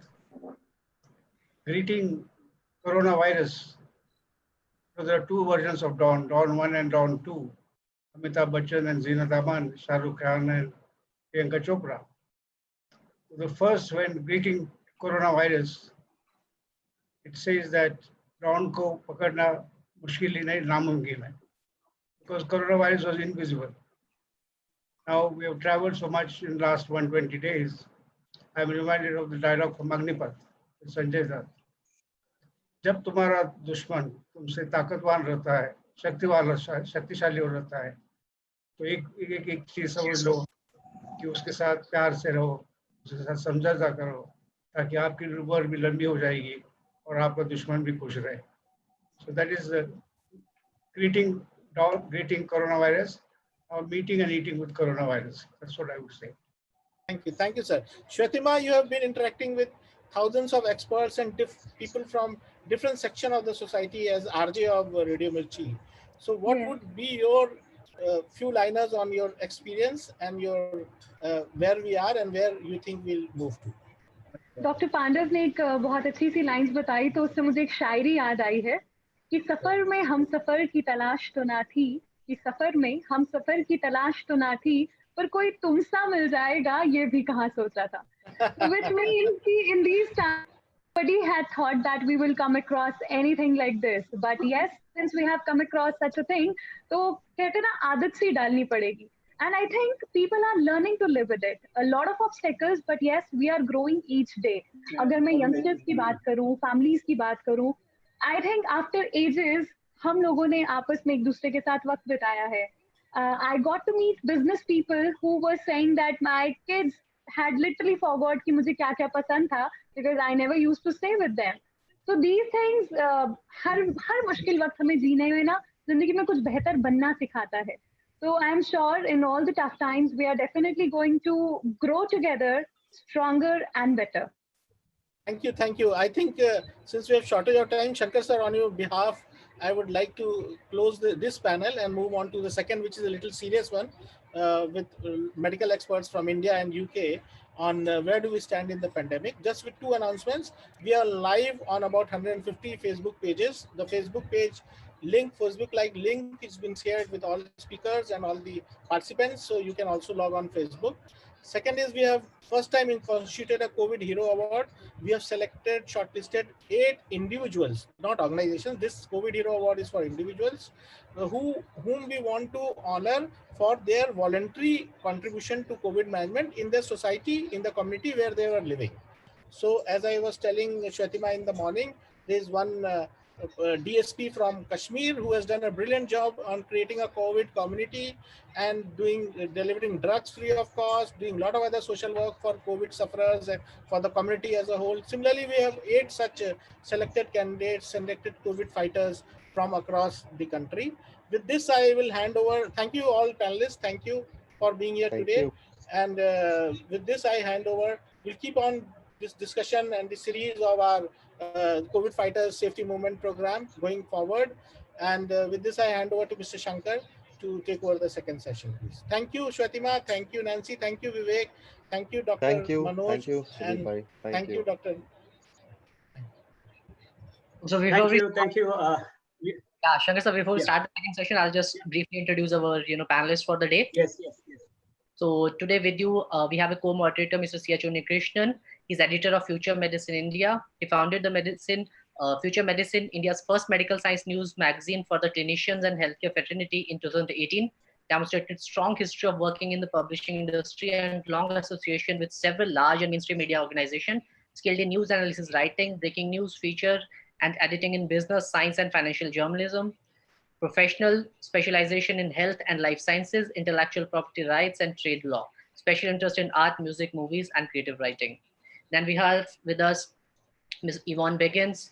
She is mental health and well-being expert at Day to Day Health, well-being and positive psychology practitioner and coach with a technology and marketing background. As a result-driven strategic and creative thinker who can build and motivate teams and challenge the status quo to achieve the best results. Also act as business mentor, co-active coach, and MBSR mindfulness teacher. Then we have with us Dr. J.C. Suri. He is chairman of JCS Institute of Pulmonology.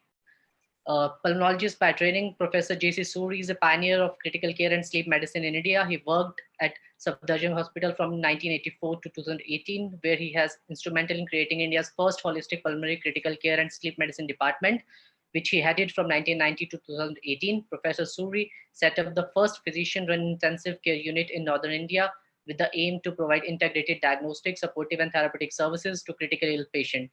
He is also regarded as the father of sleep medicine in India and is credited for establishing the first sleep laboratory in the country in 1990. Last but not the least, we have with us Dr. Tarun Sahani. He is founder and director, Advent Healthcare Private Limited. He is also head of hyperbaric medicine and senior consultant internal medicine at Apollo Hospital. Dr. Sahani is an alumnus of Armed Forces Medical College, following which he served the Indian Navy for over a decade and took voluntary release to pursue his aspirations. He then worked in the UK and UAE prior to coming back to India to establish India's first private hyperbaric treatment center at the Apollo Hospital, Delhi in the year 2000, which he currently heads. Dr. Sahani is known as the father of the modern hyperbaric medicine in India and has over 25 publications and chapters in his books. Thank you. Over to you, Shankar, sir. Thank you, Dr. and Ankit. I will start with Dr. Suri. Well, Dr. Suri, we are meeting again. Welcome. Well, and Dr. Tarun also, I think we are meeting for the second time. Welcome. Basic question to you, Dr. Suri, is that the topic is, of course, where do we stand in this pandemic? So my basic question would be to you, at what stage of the pandemic are we currently, and when will India peak?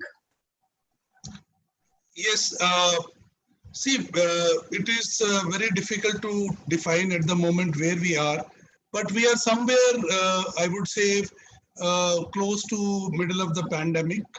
And India is a very big country with the large number of states, and we cannot define one single peak for this large country, which is so heterogeneous, you know. You can say that the big cities like Mumbai, Delhi, probably you can say that they are past their peak, but then there are other states where the numbers are rising. And if you see overall, the cases are rising in India, and the peak will keep shifting from one place to the other place depending upon the number of cases, you know. And we know that if you look into the natural history of a pandemic or epidemic, we know that when a given percentage of people, you know, become immune or develop immunity against this infection due to either natural infection or due to vaccination, then we can achieve a significant degree of herd immunity. And if you want to look specifically from COVID-19 point of view and taking into account its reproductive number, then that number should be somewhere between 70 to 75%. So that means we need to have at least 70 to 75% of the population getting immunity from COVID-19, either through natural infection or through vaccination. And going by the serosurveillance data, Delhi data, you know, where we found that about 23.4% of the people have got infected so far. Although if you go into some, you know, pockets in Mumbai, particularly the slums in Mumbai like Dharavi, they have found that about 50% of the people get infected, you know. So if you see these serosurveillance data, then we are far, far away from you know, getting out of the pandemic. We are still somewhere, I would say, not even in the middle. If you want to take the total picture in India, and though the number of cases are coming down, but still we have a large number of vulnerable population which can get infected and become sick. So it is very important that we should continue with the important infection control measures of like physical distancing, hand hygiene, not going to the crowded people, maintaining 6 feet distance. These are the measures which work in preventing the spread of this infection, and that is why probably the number of cases have gone down. But the population at large is still vulnerable. So one far away. Yeah, but one silver lining is that the rate of death is extremely low in India when you compare to US, to Spain, to Belgium. Why is that so? See, there can be number of reasons. We don't know exactly. You know, if you see by percentage wise, Even in India, I think it is being set between 2 to 3%. But it is very difficult to define this case fatality because we don't know the exact number of people who are infected. So if you again look into the recent figures of asymptomatic people, then I think somewhere it is between 20 to 45%. If 20 to 45% of the people develop asymptomatic disease, which are not diagnosed, but which are there in the community and spreading the disease. So if these are the people who are not counted. So if you put them into the denominator, then I think the case fatality rate may be somewhere around 1%. Then what we have between 3 to maybe 2.5 to 3%. So if you go by the number of deaths, we already have 40,000 deaths, and in US it is about 1.5 lakh. So that way, but the US has a large, much more number of cases than this. So you may not, our fatality may be very close to the global that way figures, But it is, but as I mentioned to you, the denominator for calculating case fatality rate is very deceptive here, because we won't be able to count asymptomatic patients, which may constitute 40 to 45% in a population. So it's a very difficult question to answer, that way. Yeah, only question you want to. Dr. Suri, I just wanted to ask you, which is very closely connected to what you said right now, is that what is the right denominator to compare the fatality rate and the total caseload? Is it the total infection or the total people who have been infected severely, or who have presented the severeness of the disease? So then it will be a changing matrix. As such, we say that the number of people who get infected by the disease, that means those who are RT-PCR positive, and the number of people dying. So case fatality would depend upon how we define a case. So it depends on the case definition. And a case of COVID-19 is one who is positive by RT-PCR. And that's for the present definition. So, or if you want to define symptomatic cases, so even in the symptomatic cases, there is a wide spectrum. This is, I would say, in my own career of 3 to 4 decades, I have not seen a disease which has got such a wide spectrum of clinical presentation, where you have on one side, on one end of the spectrum, where 20 to 45% of the people are totally asymptomatic. And then you have people with mild symptoms. And on the other extreme, on the end of the spectrum, there are people who are admitted in the ICU. They are on ventilators, and they are on various life support measures, and they die of the disease. So such a wide spectrum of clinical presentation, make this disease very unique. And that's why it's difficult to calculate the case fatality rate in this case. Correct. And also the comorbidity is playing a larger reason. Yes, for fatalities. So that also need to be taken into consideration, right? Yes, definitely. Because if you see the fatalities due to COVID-19 and you try to study them, then you will see that they are much more as the age increases. So it is much more beyond the age of 50. And then even in younger people, if they have got any kind of comorbidity which brings down their immunity, so the comorbid conditions like diabetes, like cardiovascular disease, or people with cancers or on immunosuppressive drugs, those who are on steroids, these are things. So age itself is a condition, I would say, which brings down your immunities considerably. So all these things, contribute. But when we are talking about death rate, then, we have to be very careful in terms of defining this metric. Yeah, that's right. That's very important. Yeah. Dr. Tarun, welcome again. I think glad to see you back Hello, sir. Nice to meet you, Mr. Shankar, and hello to all the analysts and all the people on the call today. Dr. Tarun, I would like a basic question. Just briefly, what is this hyperbaric therapy, and does it in any way help COVID treatment? I know that's a fascinating question because there's a lot of coverage in the press on hyperbaric oxygen being used for COVID management, and I'll try and explain that in a very short form. So what we've learned over the years is that the COVID virus actually competes with some of the components in the blood, something similar to what happens in carbon monoxide. So when you have carbon monoxide, it combines with the hemoglobin and it forms carboxyhemoglobin. And hyperbaric oxygen, because of the increased pressure, helps to dissociate the carbon monoxide with hemoglobin. So using the same logic to what is happening in the COVID scenario is that the COVID virus, what we initially thought was a simple pneumonia, is no longer a pneumonia. It does have a direct impact on the blood, and which is why the incidences of thrombotic and events, even many weeks after the COVID, are affected. So a group of doctors in the US, it actually started off because a few of the members of the hyperbaric unit actually got tested positive for COVID.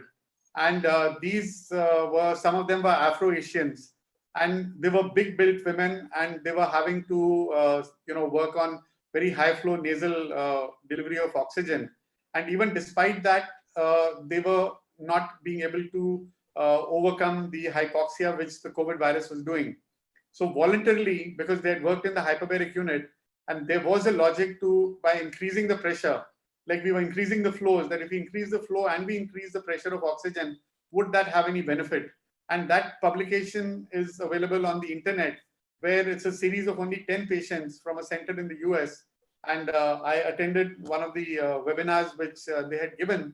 So they found that using hyperbaric oxygen in those patients, and that actually triggered a lot of research, because our approach, even with high flow nasal cannulas and high flow oxygen, is to deliver more oxygen to the lungs. So if we can deliver more oxygen to the lungs by increasing the pressure, then it may have a beneficial effect. So while we are learning and experimenting with a lot of treatment options, the option of using hyperbaric oxygen to treat COVID patients, those who are on high nasal flow oxygen, is being used. And there are studies now which say that a lot of these patients can be weaned back to normal flow oxygen rather than them having to go onto the ventilators. So it is still a little early, but there are studies which are doing, there are research, there are, formalized, United States government has facilitated, Medicare has facilitated, the Undersea and Hyperbaric Medical Society has facilitated some studies going in. So there is hope that this could be an additional treatment option available to patients with COVID. Well, from HBOT, I will go to another interesting topic, is that, recently doctors have found doctors from Tata Memorial Center has published a paper in ICMR Journal of Medical Research, which says that lower incidence of deep vein clots in countries located near the equator, like India, may be one of the reasons for lower mortality in India. For example, mortality in India is about 25 per million compared to 849 in Belgium, 679 in UK, and 470 in US. What's your take on this? See, I think, taking off from the previous discussion as to which place of the pandemic are we, denominator and nominator and percentages. Now, there is a lot of intrigue and a lot of speculation being done as to why are the Indian mortality rates lower than what is being perceived in the, in West and in the United States.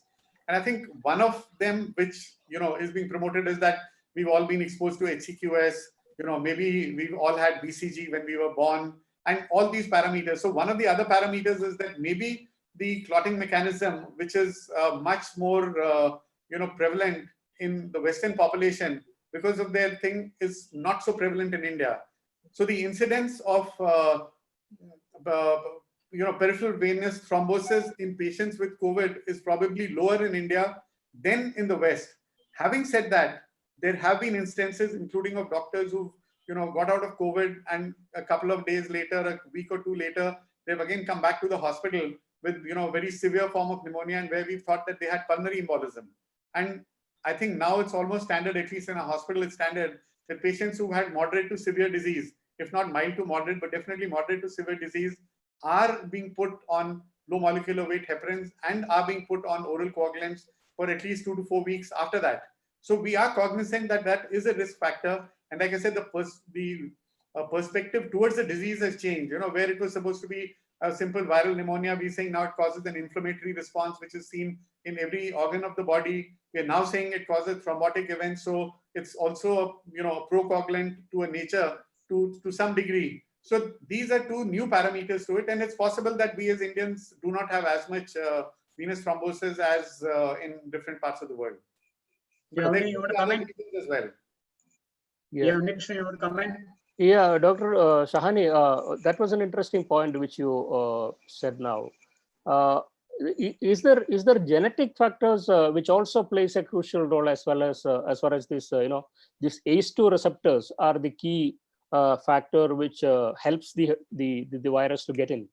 So what do you think about that? No, I think there is definitely, I'm not sure whether we call it purely genetic or should we call it that it's an ethnic variation.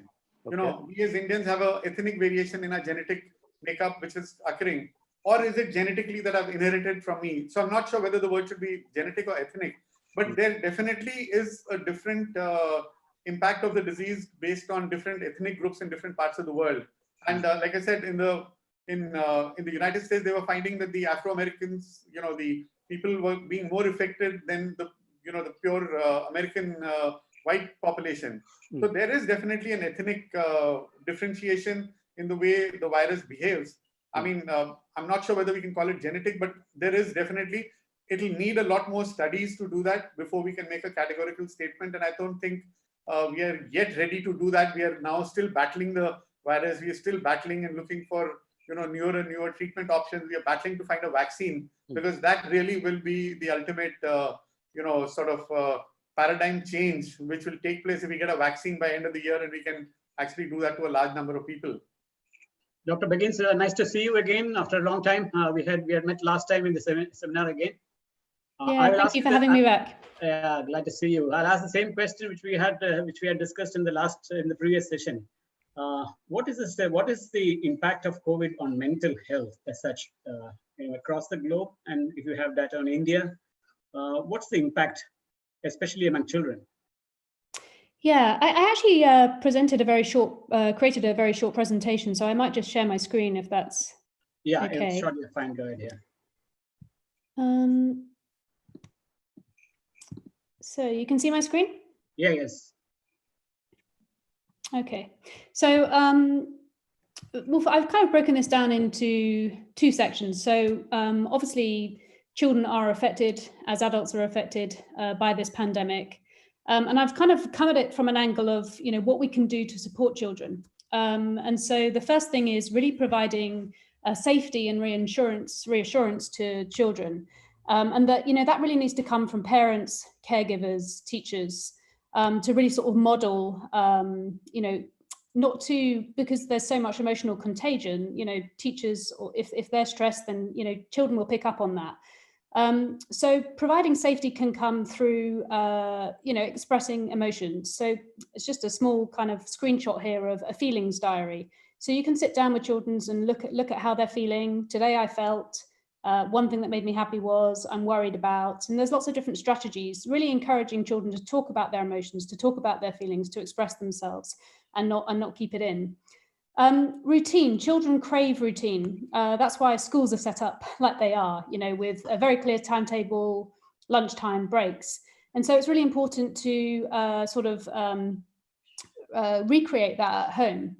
So creating a timetable for having time for schoolwork, time for exercise, time for chores, time for play and creativity, and then time for screens as well, because we do know screens are important.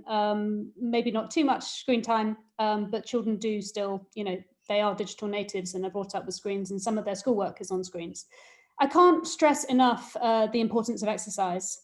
And I've just got a screenshot here of, I don't know if you've heard about an online exercise guru in the UK called Joe Wicks. He ran PE with Joe every day during the pandemic for 13 weeks.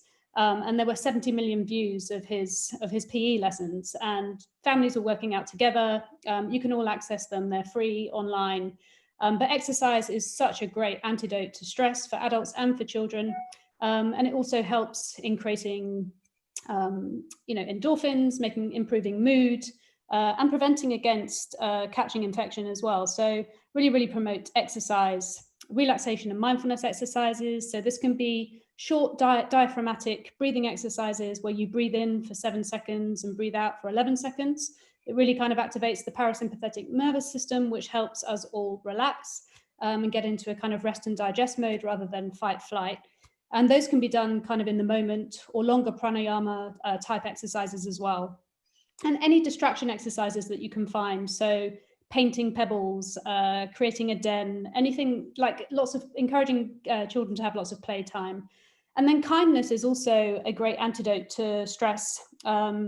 Kindness actually releases a hormone called oxytocin, which actually improves mood, can also help with immunity as well. So encouraging children to carry out kind acts can really help with their well-being. And then back at school, it's important to sort of plan for transition. Transition can be kind of difficult for children, so they may have got used to being at home. So it's important to sort of sit down and plan with them. Well, what are you looking forward to about going back to school? What are you worried about? And what can you do to help you feel better? There is a concept by Tal Ben-Shahar called the stretch zone. And it's important to make children aware of this. And he's a psychologist from Harvard, and he says that when you're in your stretch zone, this is where things can be a little bit uncomfortable, a little bit tricky, but it's where we learn the most. In the comfort zone, things can get a bit boring. It's the comfort zone, it's very easy. And the stretch zone can sometimes feel a bit tricky. So any transition might fall into the stretch zone, but it's where we learn. We will make mistakes, but it's where we grow. So it's important to explain to children that, sometimes things might be tricky, but it's where we learn, and eventually the stretch zone becomes the comfort zone. And then if they get into the panic zone, we go back to some of those strategies that I spoke about in the last slide.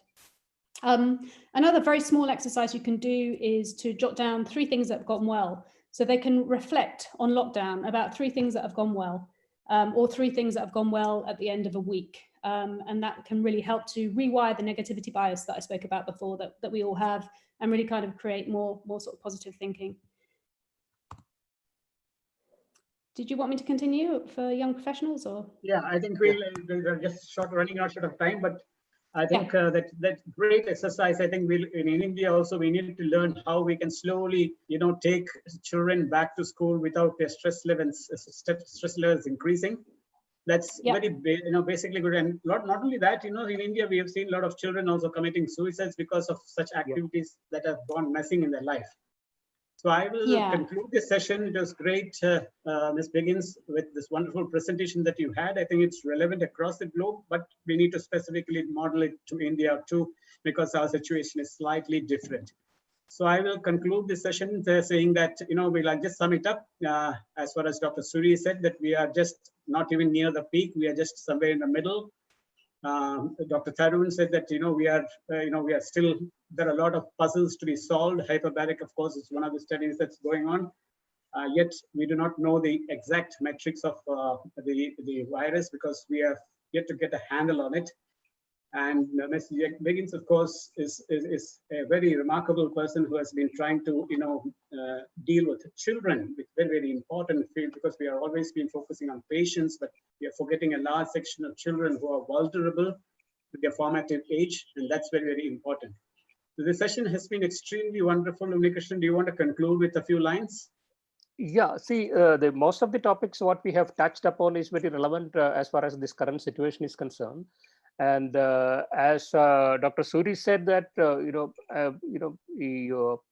the perception of general public as far as the healthcare professionals, when it comes to the critical stage of this pandemic, we are often confused with different kind of information pouring in. So we have to have a very clear mind as far as what are the facts and what are the real remedies available.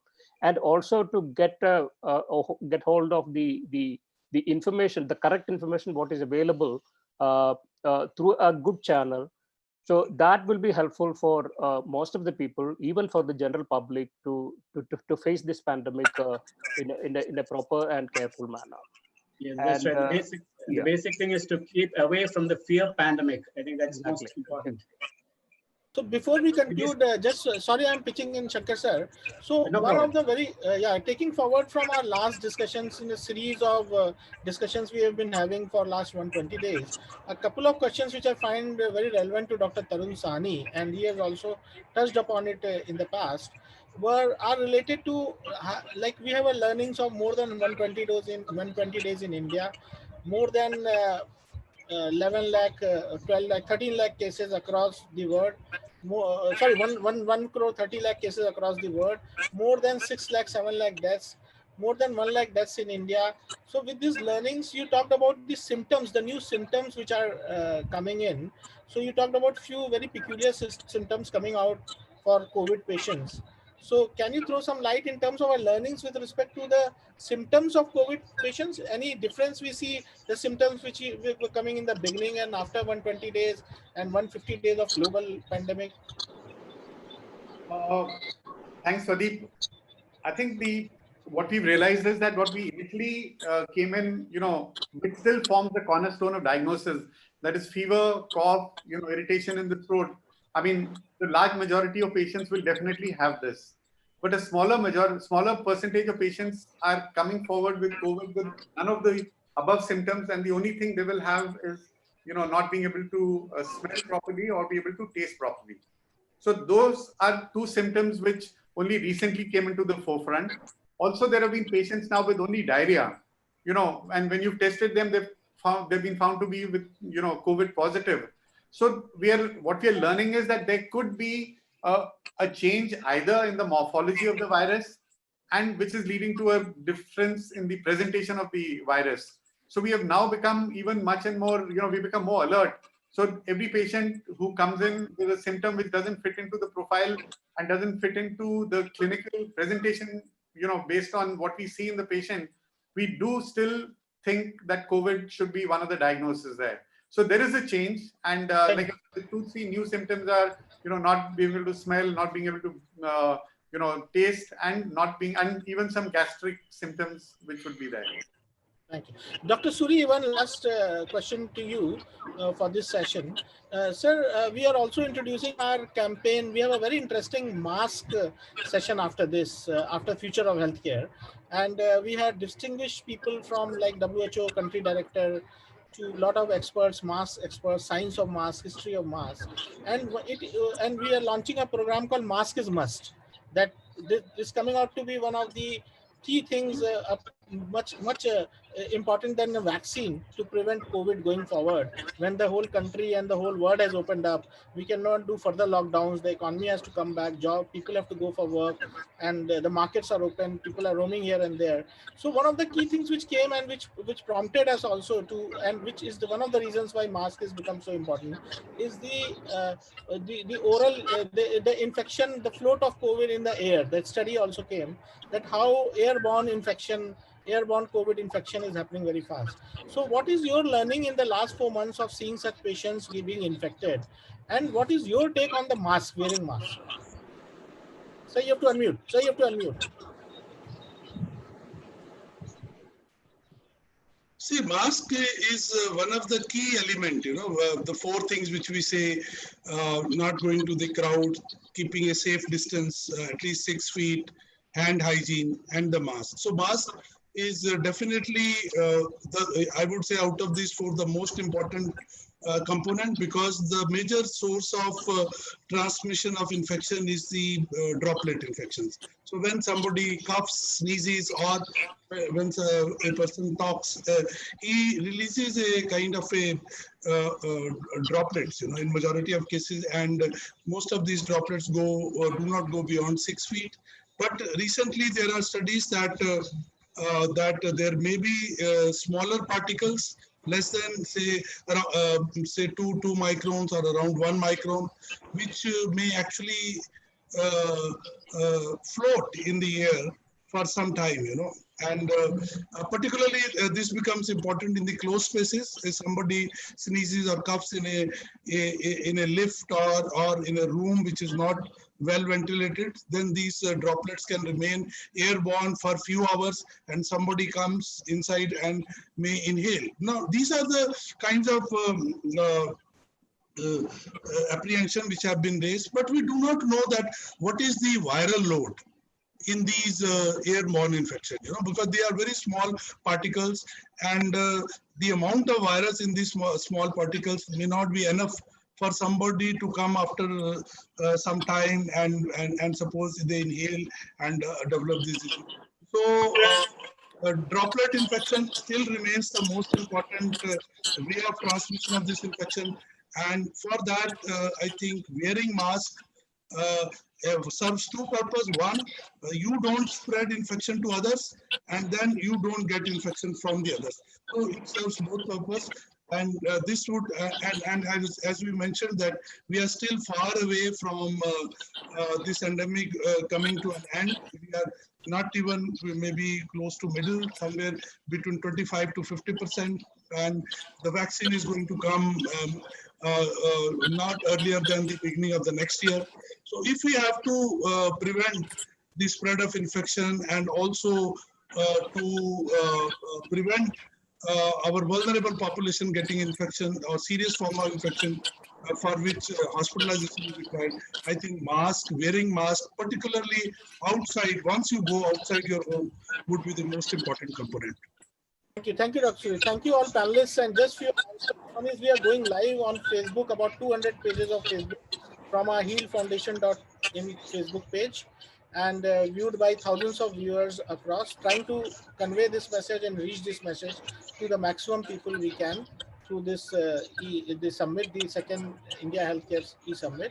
Now we will start with our second the session on the future of healthcare. In the first India Healthcare Summit, we did a session on future of the world post-COVID. Now, in this session, we want to focus more on, because there's a lot of learnings in healthcare in the world and India in the last 5 months, and it will be very imperative and very useful to listen about to hear about those learnings from all the experts. And so I will give it to Ankit. Can we introduce the session and the panelists? Then I'll give it to Atul sir, who is our main moderator.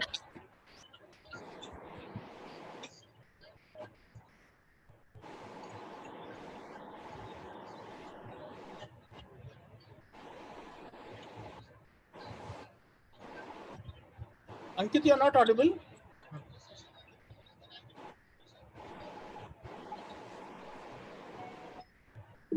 Yeah, so thank you to all panelists for the second session. Now I'll introduce the third session, which is Future of Healthcare. The moderator for the session will be Mr. Atul Sharma. He is founder and MD Healthcare Business Solutions Private Limited. Over 30 years of senior leadership experience in pharmaceutical, hospitals, and consulting companies. Developed and executed India's first disease management program for Apollo Group of Hospitals, recipient of DMMA, that is Disease Management Association of America USA Award in 2003. Currently offers pharmaceutical, life science, and device companies a marketing capability development program, both for regulated and crowded generic markets. Then we have with us Mr. Vimal Singh, clairvoyant Lucknow. He's a Times of India columnist, a political analyst, predictor, and a media personality. He's also a life coach and career consultant. Then we have with us Dr. Sonia Lal Gupta, MD Metro Group of Hospitals. She is a US-based certified neurologist with fellowships in headache medicine and vascular neurology. She is the joint MD of Metro Group of Hospitals and MD of Metro College of Health Sciences and Research. She is also the co-founder of Voice of Health, a credible platform for medical and healthcare advice. She was awarded Neurologist of the Year award at the India Health and Wellness Summit held in New Delhi in December 2014 for her achievements and as the upcoming young achiever in the field of neurology. Then we have with us Mr. Anand Srivastava, the chairman of Maharishi Ayurveda. Mr. Anand Srivastava, initiated into the science of transcendental meditation by His Holiness Maharishi Mahesh Yogi Ji at the young age of 7. He joined Maharishi's international TM movement, working under his guidance for establishing TM teacher training academies. Recognizing his demonstrated strength of establishing institution, he has designated to lead the unfoldment of Maharshi Ayurveda program globally with the guidance of celebrated and renowned Ayurvedacharyas. Mr. Srivastava focused on adopting the benefits of modern science and technology that ensure Ayurveda's relevance in today's time too. Not only this, he has also been actively involved in training doctors, Vaidyas, and health professionals in the science and practice of Ayurveda. And we have with us Dr. Sushil Kumar Jain, he is General Surgeon, Apollo Hospitals. Dr. Jain is one of the best general surgeons in New Delhi. Dr. Sushil is well renowned for his consistent performance, par excellence, with highest number of successful surgeries in his department per annum. Having acquiring his skills and basic practicing skills in Assam, Dr. Jain's integral Northeast Connect has always been an indispensable part of his life, affectionately referred to as Ambassador of People of Assam. Last but not the least, we have Mr. Vivek Srivastava. He is CEO of Healthcare at Home. Mr. Vivek Srivastava has won the prestigious Entrepreneur of the Year award for healthcare services in 2018 as the first home healthcare solution provider to win an award of this stature. Vivek brings home healthcare under the spotlight as an integrated part of India's healthcare industry. Vivek has not just led healthcare at home to become the leading player of the home healthcare industry in India, but he has also pioneered effort to bring the regulation and standardization of home healthcare industry. Thank you. Over to you, Atul sir. Hi, good evening, everybody. First of all, I think the 2020 we have experienced something like which has been unprecedented. I think the life of the people, the lifestyle of the people, and when it comes to medical practice, I think everything has gone for a change. And I think we want to extend my special thanks to Swadeep for organizing this meeting to understand that what is going to be the overall change in terms of patient-physician relationship, patient-physician patient management, the long-term patient care. So this is what we need to understand, what exactly is going to be the post-COVID impact on the overall management of patients and medical services in India.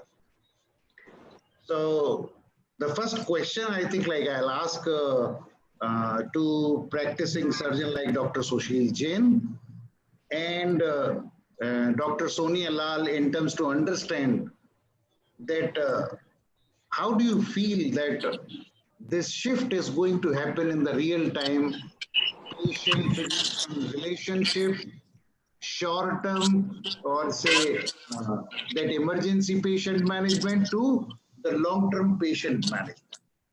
Yeah. So First we can of start, all, maybe Dr. Sushil can give and then followed by Sonia. Yeah. Yeah, Dr. Sushil. First of all, doctors have become more sensitive and their responsibility has increased during this pandemic. Our aim remains the same, Sarve Santu Niramaya. Yes, yeah. I agree because of the fear prevailing amongst the doctors as well amongst the population, the patients. We are unable to pat their back. That is lacking. But the patient care is going to come to the same thing again. Now, of course, we are digitally connected with the patient with online consultations. The fear is gradually going. Now we are performing surgery regularly again, which we had stopped. And day by day, we are learning the techniques of safety, which are applying in the operation theaters and the hospitals.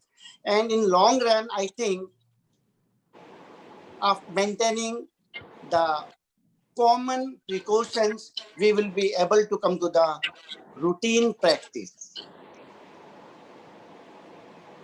So over to Dr. Sonia. Firstly, thank you for having me over here. It's such an honor to be on this team panel. Thank you, Mr. Sudeep Srivastava, for organizing this. I think these kind of platforms are very important to help spread awareness. So right now, when it comes to our pandemic, education and awareness is the only way we can get to people on focusing on prevention and what's happening lately. So I think this is such an important topic because the patient-doctor dynamic has completely changed in a way.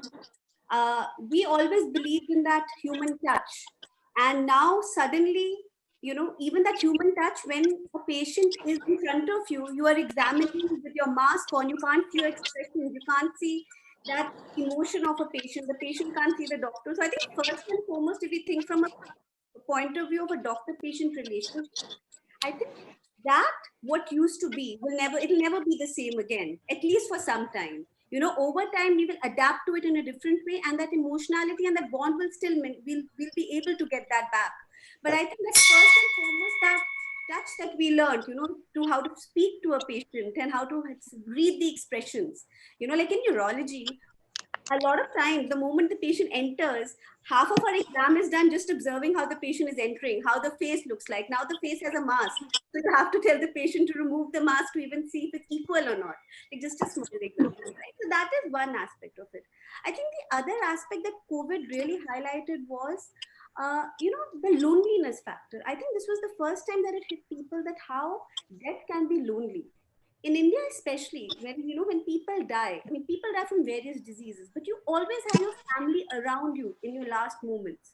And this particular pandemic hit home where people were not with their family members, and doctors and healthcare staff, whether it was nurses, paramedical techs, ward boys, anybody, they became the family for the patient. When they're in that hospital for 14 days, it's actually the healthcare staff that becomes your first family, and not, and they are the ones who actually are with you at all times. So I think that dynamic has also changed. Apart from that, I think the biggest, in a way, COVID has been, the worst thing that can happen to us. But one thing I feel it has really brought one positive change is acceptance of telemedicine. India being a huge country, rural areas hardly have accessibility to good specialist doctors. And we all know that. In urban cities where we all live in metropolitan towns, we know that, yes, we can go to a good doctor at any time. But to have that availability at the touch of a button anywhere, I think that's going to be the next goal. And I think that's where healthcare will change. It gives everybody, the government, the public, and the private sector, an opportunity to look at getting healthcare to every single part of India, where at least specialist care in terms of initial consultations are available. So people can at least get that advice and then plan to travel, and get that advice and take all the precautions they need to. So I think that is definitely going to be one major change in that doctor-patient relationship that will change going forward post-COVID era. So, Atul sir, can I ask a question from Sure, please. in continuation to this? Can I come to Sonia? Sonia, I'll come back to you with a question on how hospitals are changing in terms of so no touch and all those things. So, can I come to Vivek? You have been running so many programs with pharma companies, and now currently, just recently, you got a home isolation program of Delhi government, which you're working, where there is a great role of telemedicine, teleconsultation, and overall patient services, what you're doing overall. So what do you see in terms of the change, in terms of acceptance by your clients, the pharma companies, in terms of acceptance by the people at large? And also throw some light on home isolation, its role, because this home isolation management role has gone up in COVID tremendously, and people suddenly have realized that a lot of things actually which you are trying to tell for last 10 years, a lot of things in healthcare can be managed at home, in home healthcare. Vivek, your take on that. So thank you, Sudeep. So there has been a dramatic change, I would say, in the acceptance of doing things at home. In fact, I had seen a Deloitte study, which was a consumer survey which people did, and basically, across the spectrum of care, in patient care, 72% of the patients who were surveyed preferred post-procedure care at home. 74% preferred home collection, 80% preferred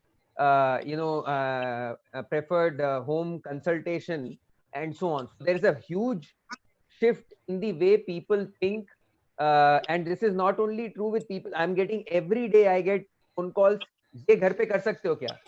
Today morning, in fact, one of your team members only called up, Sudeep, and asked, can you do echo at home, and so on. So while you could not do this, but there are many things which were not asked earlier, and now they are being asked that, can you do this at home? Earlier, no one asked this question. In fact, we did a survey with oncologists, and 50% plus were now willing to look at doing chemotherapy at home, right? So there has been a dramatic shift in the way doctors think, in the way people, individuals think, in the way the government is thinking. Think of the government, rolling out these programs, massive scale programs like the Delhi government, managing patients at home.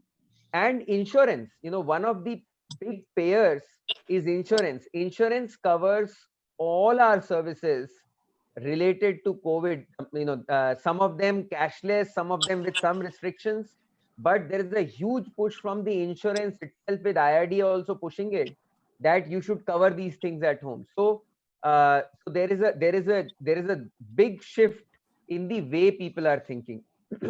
In terms of the home isolation question you asked for, Sudeep, you are aware that we launched the first home isolation program of the country. We are running it for all Fortis hospitals across the country. Insurances like ICICI Lombard cover it on a cashless basis, and we are running the program for Delhi government as well, where we have handled about 18,000 patients till now, and it's just started, right? So there is a lot of acceptance of people that diseases can be managed at home.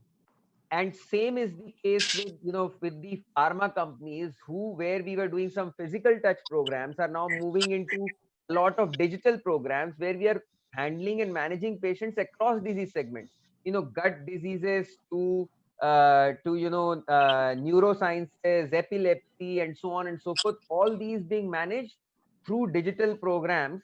And almost all our programs which had physical touch point are now having digital disease management. So it's not only COVID disease management, but other disease management as well, which will pick up as we move forward.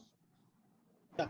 So we in the morning we had in the first session we had a beautiful talk with Anand sir, Anand Srivastaji, and the topic was our samvad was the role of spirituality. अध्यात्म का क्या role है pandemic जैसे Covid जैसे pandemic situation के लिए, and क्या अध्यात्म रामबाण है? जब राम जन्मभूमि का शिलान्यास कल हुआ है तो हम रामबाण की भी बात कर रहे हैं, आध्यात्म एक रामबाण हो सकता है। तो आनंद सर ने बोला आयुर्वेदा भी एक रामबाण है।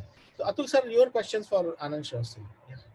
So Anandji, I think there has been a lot of discussion around the prevention and then withholding the very good immunity of the patient and overall philosophy of Ayurveda. What is your take on to that impact of COVID on overall role of Ayurveda in India?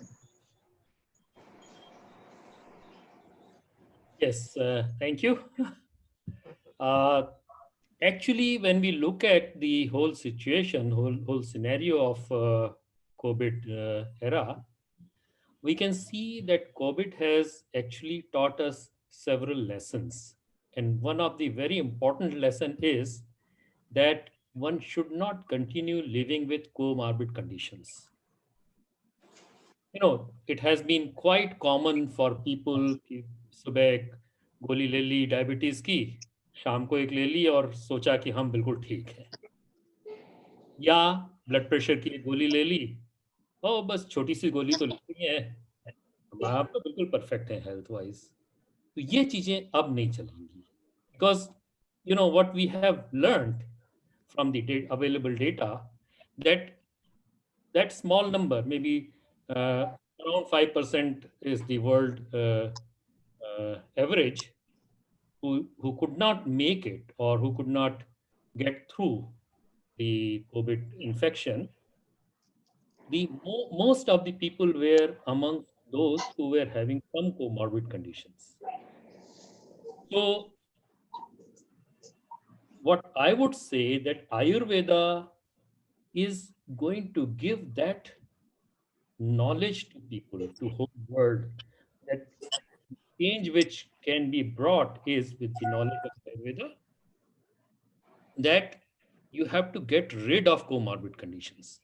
Now, many doctors, present here may say that, oh, well, whole science is saying that this disease or this disease cannot be, is incurable. For instance, diabetes is completely incurable and we have to live with it.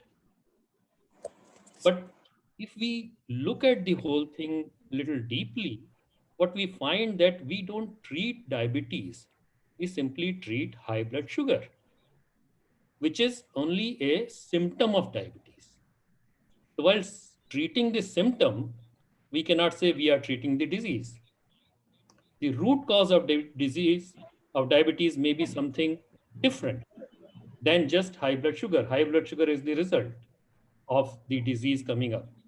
So we have to actually go deep into the causative factors and take care of those causative factors so that we really get rid of such conditions. And because any such treatment even impacts upon our immunity. So we have to make sure, and Ayurveda provides this. Now, I am getting a lot of questions from people that, oh, Ayurveda is a 5,000-year-old knowledge and how it is relevant today. And the most modern science is not able to find the answer of this virus, COVID-19. My answer has been that Ayurveda, the basis of Ayurveda is not disease, or Ayurvedic treatment is not disease oriented, it is person oriented. So what Ayurveda does, they provide the medicines which actually re-enliven the intelligence of the organ and help the physiology to come into balance, which is the basis of health. In Ayurveda, balance and bliss has been defined as the basis of health. So this is how Ayurveda treats the problem, and this is going to be the situation in future. Today, we are looking for the vaccine or some treatment or some medicine for COVID-19. We find scientists will come up with the result after a few months or so. But what will happen if some other virus props up and with some entirely different characteristics? Again, we'll have to go for this situation. Several lakh people will die, and then we'll come up with a vaccine, fine. But can we not live in a situation which is, you can say, perfect health or a good health with a good level of immunity? And this is the contribution going to be from Ayurveda. Thank you, sir. So we have very interesting panelist, Mr. Vimal Singh. He is known as clairvoyant, termed as one of the big prediction person, though he belongs to Lucknow. Mr. Vimal Singh, are you there? Can you unmute? Chavi, can you call Mr. Vimal Singh to just come Yes, in? I'll just do He's that. logged in. Yeah. He said, can you do that? Yeah. So my question to Sonia would be, Dr. Sonia, what do you think in future of healthcare, the hospitals are the most important part of healthcare delivery? So what do you think in terms of the new technologies, new infrastructure of hospitals, new way of working in the hospitals? You run such a huge chain of hospitals. So what is your say on that? I think what this has highlighted is it has brought about our weaknesses also, and as well as our strengths. I think this COVID pandemic has brought two things together. But going forward, first and foremost, I think India will have to focus on a public-private partnership of sorts in a way where we can provide healthcare at affordable rates, but at the same time, good healthcare is available. So everybody has good affordable healthcare. So I think going forward, as private healthcare sectors, again, the goal, I think I completely agree, firstly with, Anandji, that the only way forward is preventive. We have to eventually start focusing more on prevention more than anything else. Basically, I think going forward for hospitals is going to be looking in terms of technology. We are looking in terms of adding more infrastructure in terms of telemedicine, then adding more accessibility, and I think more public-private partnerships to get more affordability into play. Apart from focusing on preventive healthcare programs, I think it's So going to be you see a major change happening in healthcare delivery because of COVID. Absolutely. I think absolutely. I think the whole way of how healthcare is being practiced is going to change.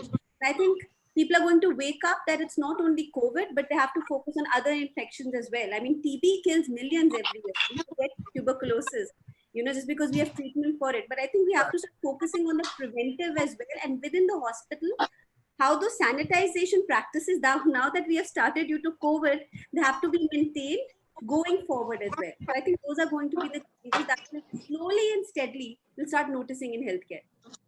Thank you, thank you. As we go on to our next session of masks, we are getting our experts on panel. My last question to Dr. Sushil Jain, sir, on the lighter side, what is the change in the lives of doctors because of COVID? I've seen you are a doctor working 24 hours, helping hundreds of patients on a personal basis, on a daily basis. What is the lifestyle? And you didn't have time for the family, obviously, with a lot of doctors, it is true. If I speak in positive way, if you think positive, I will say most of the doctors were busy doctors. There are some data also, nearly 60 to 70% doctors who never could have a quality time with the family. They could never master their hobbies. They could never take their medicines in time. They could never have prayer in time. Now all of them have got time to all this. No one in Apollo knew that I'm a qualified musician, as I discussed with you yesterday, sir. And now everybody is enjoying my music and my organization. I've spent 24 hours in Apollo, years in Apollo Hospital. So I think if you think in a positive way, we are well connected with our family. We are digitally connected with our colleagues. So I would say this is a positive thing amongst all the negativity. Thank you, thank you, thank you. Atulji, what is your closing remark on this session? So my closing remark, I think it is a growing challenge for healthcare entire system, both public and private, in terms of taking up the disease and multiple disease burden. When technology is coming into picture, the expectation of healthcare at home is increasing, which is unprecedented kind of a thing. I think there has been a tremendous positive things in terms of adoption to technology, adoption to access to healthcare at home. And people are prepared in terms of understanding what is a prevention or prevention to any kind of diseases like this. I think the future, what we see, is a challenge to constantly train ourselves. And I think there would be need for more number of HCPs to able to address the kind of disease burden we have in our country. And I want to thank each one of the panelists for their fabulous contribution and then insights. Thank you very much. Thank you. Thank you. Swadeep, you are on mute. I will request all the panelists to stay because we have designed a beautiful session on mass, science of mass, linking ancient wisdom with modern science. We have the moderator, Mr. Rajiv Mehrotra ji, Padma Shri Rajiv Mehrotra ji. We have top public health experts of the country, Professor K. Srinath Reddy, he doesn't need any introduction, Dr. Chandrakant Pandav, and Professor Vij from the word from Sheetal Vij from ma'am from World Peace University, on speaking on various aspects of mass. I'll request, thank you so much again, just few announcements. Again, thank you all the panelists. We are live on Facebook on about more than 150 pages on Facebook, reaching out to thousands of people through our Facebook live page at healfoundation.in, and trying to reach to as many people across the country for this regular education and awareness and behavior change on COVID. And with this, we end this session. I'll ask Ankit, Dr. Ankit, to please start the introduction of the next session so that we don't get late further. Thank you so much. Thank you everyone. So Before I introduce the panelists for our next session, I'll just start with a video to spread awareness around the mask.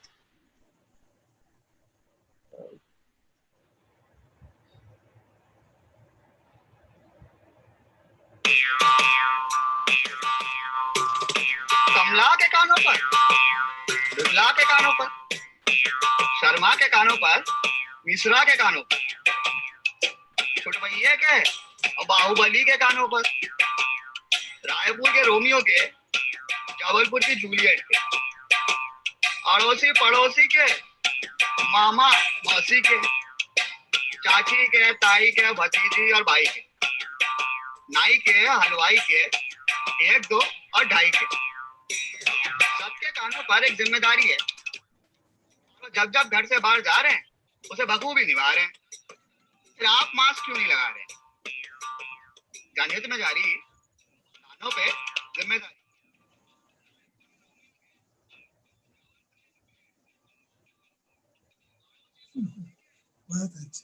This was just a brief about how important it is to wear the mask.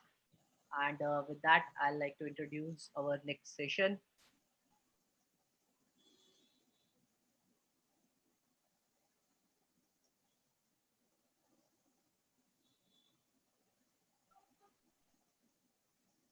The next session, the science of mask, linking ancient wisdom with modern science. With the blessing of Shri M. Padma Bhushan awardee, he was supposed to join the session but could not because of some urgent schedule. So in this session, we have with us Dr. Poonam Khetrapal, Regional Director, WHO CRO, New Delhi. Dr. Poonam Khetrapal Singh, an Indian national, became the first woman to assure the office of WHO Regional Director of Southeast Asia on 1st February 2014. In September 2018, member states unanimously nominated Dr. Khetrapal Singh for a second 5-year term as regional director. Prior to Dr. Khetrapal Singh's service as regional director of the WHO Southeast Asia region for over 2 decades, she was a civil servant in India as a member of an Indian Administrative Services. This included roles as both Joint Secretary and Secretary of Health in the state of Punjab, which has a population of 27 million and a health budget of USD 350 million. Then we have with us Dr. Chandrakant S. Pandav. He is president of ICC, IDD, and leading global public health expert. He is the founder of member and regional coordinator for South Asia of International Council of Control of Iodine Deficiency Disorder since 1985. Dr. Pandav was former president of Indian Association of Preventive and Social Medicine for year 2007 and 8.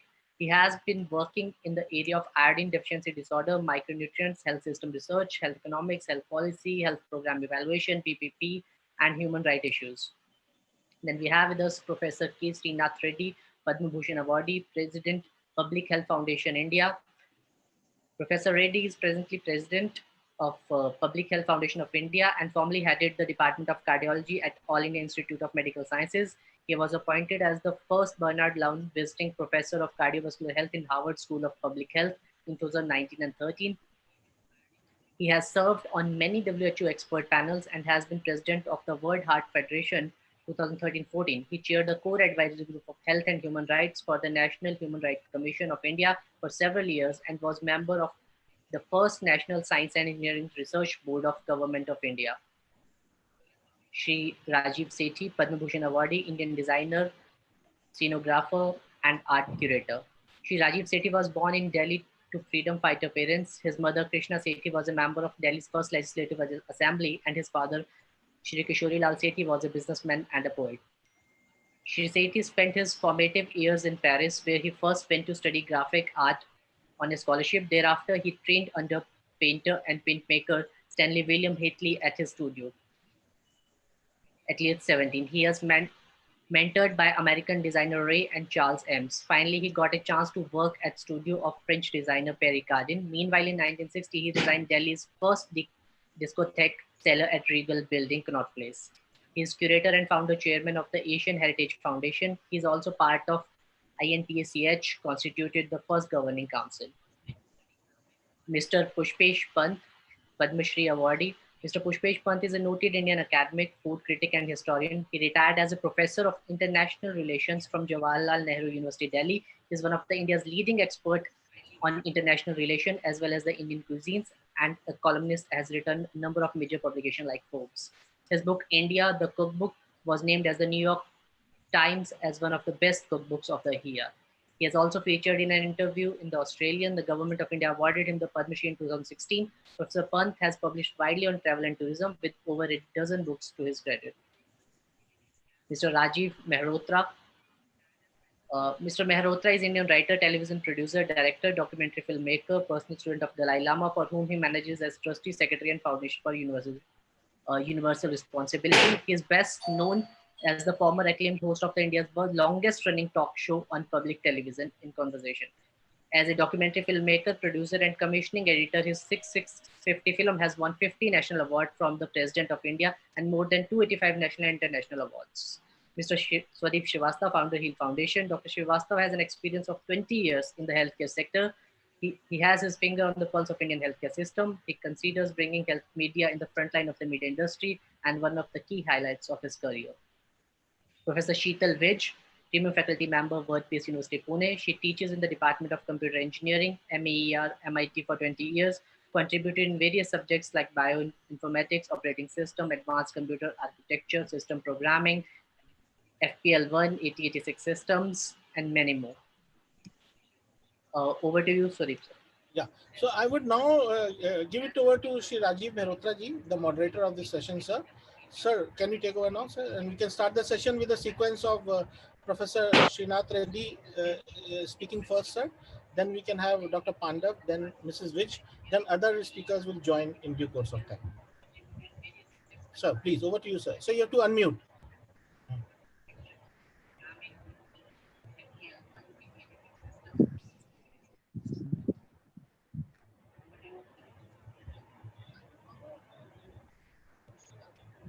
So you have to unmute. You are still on mute, Manotra sir. Okay. Yeah, now you're there. Can you hear me now? Great. Well, I'm so deeply honored and privileged to be here. I didn't recognize myself in many facets of that introduction because it was about like 20 years ago that it was probably the longest running talk show. I think there are lots of people who have done very sort of, how do I put it, influential, popular interview programs since then. So that's a bit dated. You know, I'm really excited that we're discussing masks because I've been rather disturbed. I was, you know, watching the ceremony around the Ram Temple yesterday, and there was a very, very large number of people who had gathered together, who had the confidence and the faith that Lord Ram would protect them, and there was no need for a mask. And I think the whole idea and the history of the mask actually goes back to ritual, it goes back to theater, it goes back to performance, and has been closely related with the sacred.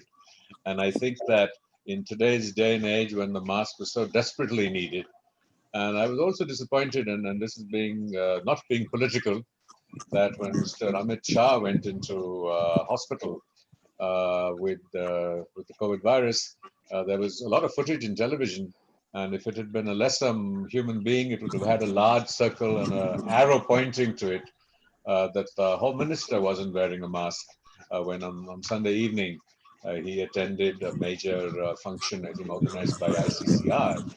And you had numerous people who he was with, as at Ram Mandir, who had their mask below their noses. They were wearing it wrong.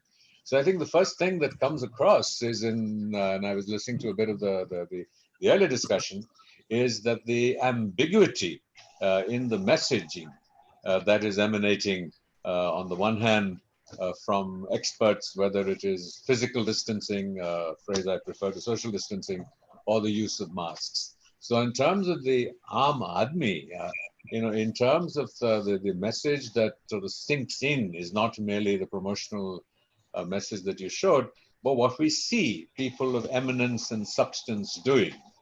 And so I think that is really the, you know, the real challenge of the cause is that in what ways we can present and reaffirm and keep reaffirming these so that it becomes a reflexive response. And I think that is a major challenge. And we have a very distinguished panel, and so it's not for me to take up any more time, but to invite my sort of an old friend who I also admire greatly, Professor Reddy. So it's over to you, sir. Now I think you'll need, yeah. You're more savvy at this than I am. Thank you, Rajiv. And I've been asked to speak about the science and public health basis for advising masks. And since you love Lord Ram, one of the things that Lord Ram was most reputed for was obedience and the rule of law. And therefore, when regulations are made, I think everybody must obey. And therefore, the law related to masks also becomes absolutely imperative. And the reason is very clear. The COVID virus enters our body through the nose, the mouth, and the eyes. And from the eyes, of course, there is a connection to the nose. This is a respiratory virus which enters through these three gateways or portals and then spreads through the entire respiratory tract into the lungs. And from there, it also enters the blood vessels and can enter the rest of the body. But since the points of entry are essentially the nose and the mouth, and of course also the eyes, we need to protect as much of the face as possible from the entry of the virus. And the dose matters as well. If we breathe quietly, we discharge about 20 virus particles. If we speak reasonably softly, then we discharge about 200 virus particles. It takes about 1,000 virus particles at least to cause the infection. And if we speak loudly or sing loudly or shout in a closed indoor space, likely to be discharging many more virus particles. Or if we exercise and then start deep breathing and panting, then also we are likely to discharge more virus particles. But if we cough or sneeze, then we are likely to discharge more than 200 million virus particles. And that's going to be quite a dose in terms of infection. Now, we also recognize that because not only symptomatic people are discharging the virus, but also people who are pre-symptomatic, that is a few days before they actually manifest their clinical symptoms, they also can actually discharge the virus. And now we also learn from a number of studies, including antibody tests, that many people who are infected are asymptomatic, and there is some evidence to show that they too can discharge the virus and can infect others. And therefore, the need to protect our face with a mask is absolutely imperative. If we actually wear the mask well, then we can prevent the entry of the virus. And we also, if unknown to us, are carrying the virus in an asymptomatic or pre-symptomatic manner, we will not infect others as well. And of course, as is well known, there are three types of masks which are generally advertised and seen. One is the surgical mask, which is useful in many cases, but the N95 mask filters 95% of the particles, and that's supposed to be the most effective and is prescribed under hospital conditions. And then there are, of course, the cloth masks or the ordinary masks, which are advised. And certainly a thick double-layered cloth mask is also quite effective. And wearing a mask with a valve is not particularly helpful for others because we may be protected, but we'll be discharging our air through the valve, and therefore we could potentially infect others if we are infected. But wearing that kind of a face protection is absolutely imperative. And we also recognize that while physical distancing of about 2 is absolutely important, about 6 yards, it is very difficult under crowded conditions to maintain that physical distancing, whether it is in a crowded marketplace or in a public transport. Therefore, wearing the mask becomes absolutely important. But so far, I've been talking only about droplet infection. Now we know that particularly in indoor spaces where people gather, like for example, whether it's offices or restaurants or movie halls or music halls or bars, people can actually discharge a fair amount of viruses which hang around as clouds, virus clouds, and they can hang around for several hours, at least 3 hours or probably more. Therefore, the idea of wearing masks even indoor, particularly in a crowded environment, to escape the effects of this aerosol, which forms virus clouds, is also an important element. We must gauge what our risk is based upon the distance at which we are from others, the time of exposure, is it brief or long?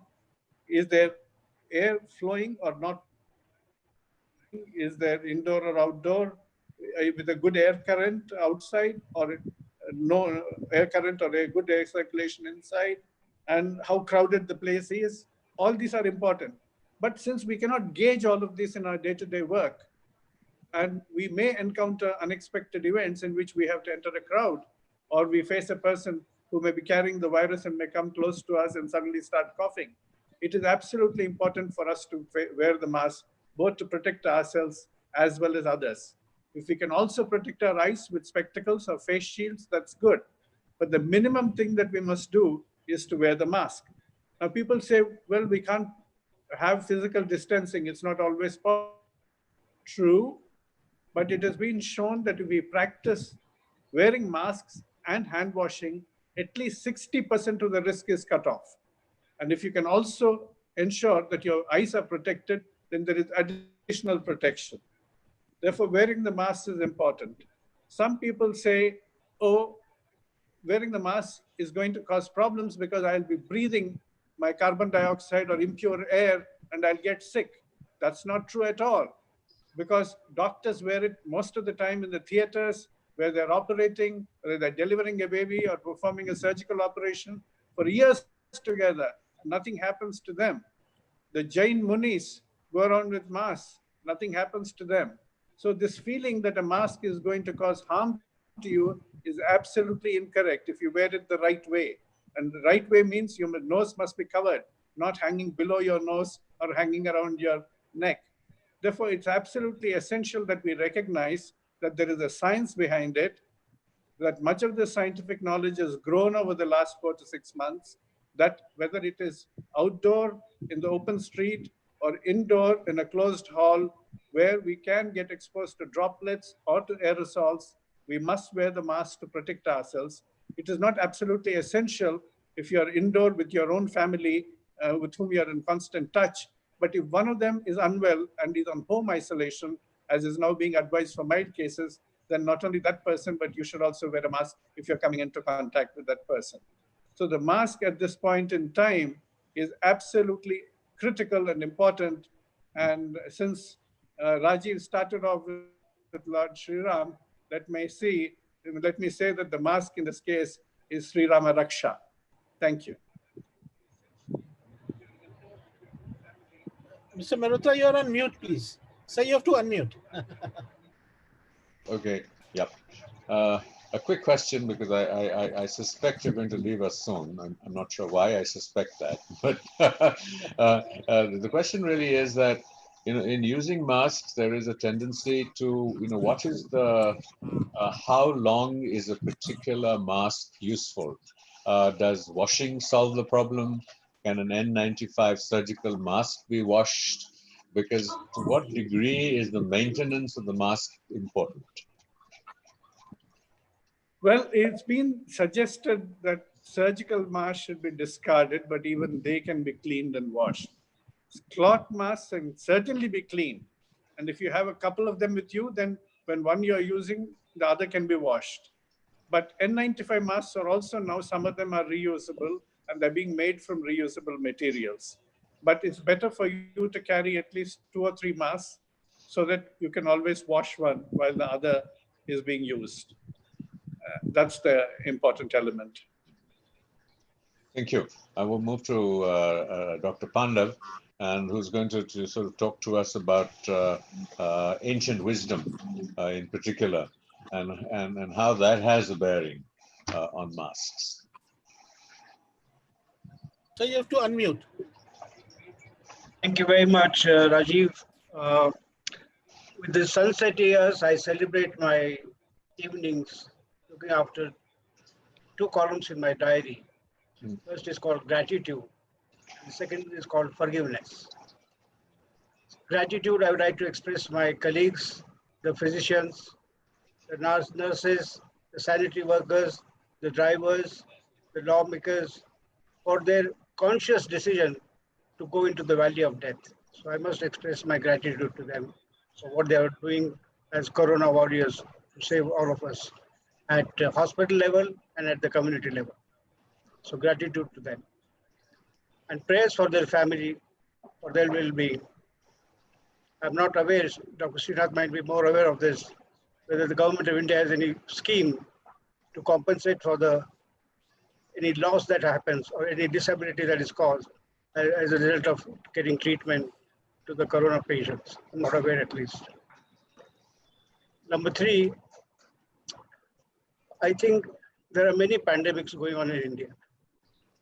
First is the pandemic of corona, and my sincere, honest, scientific opinion is that we gave a very warm welcome, and I think our response has been very exaggerated response.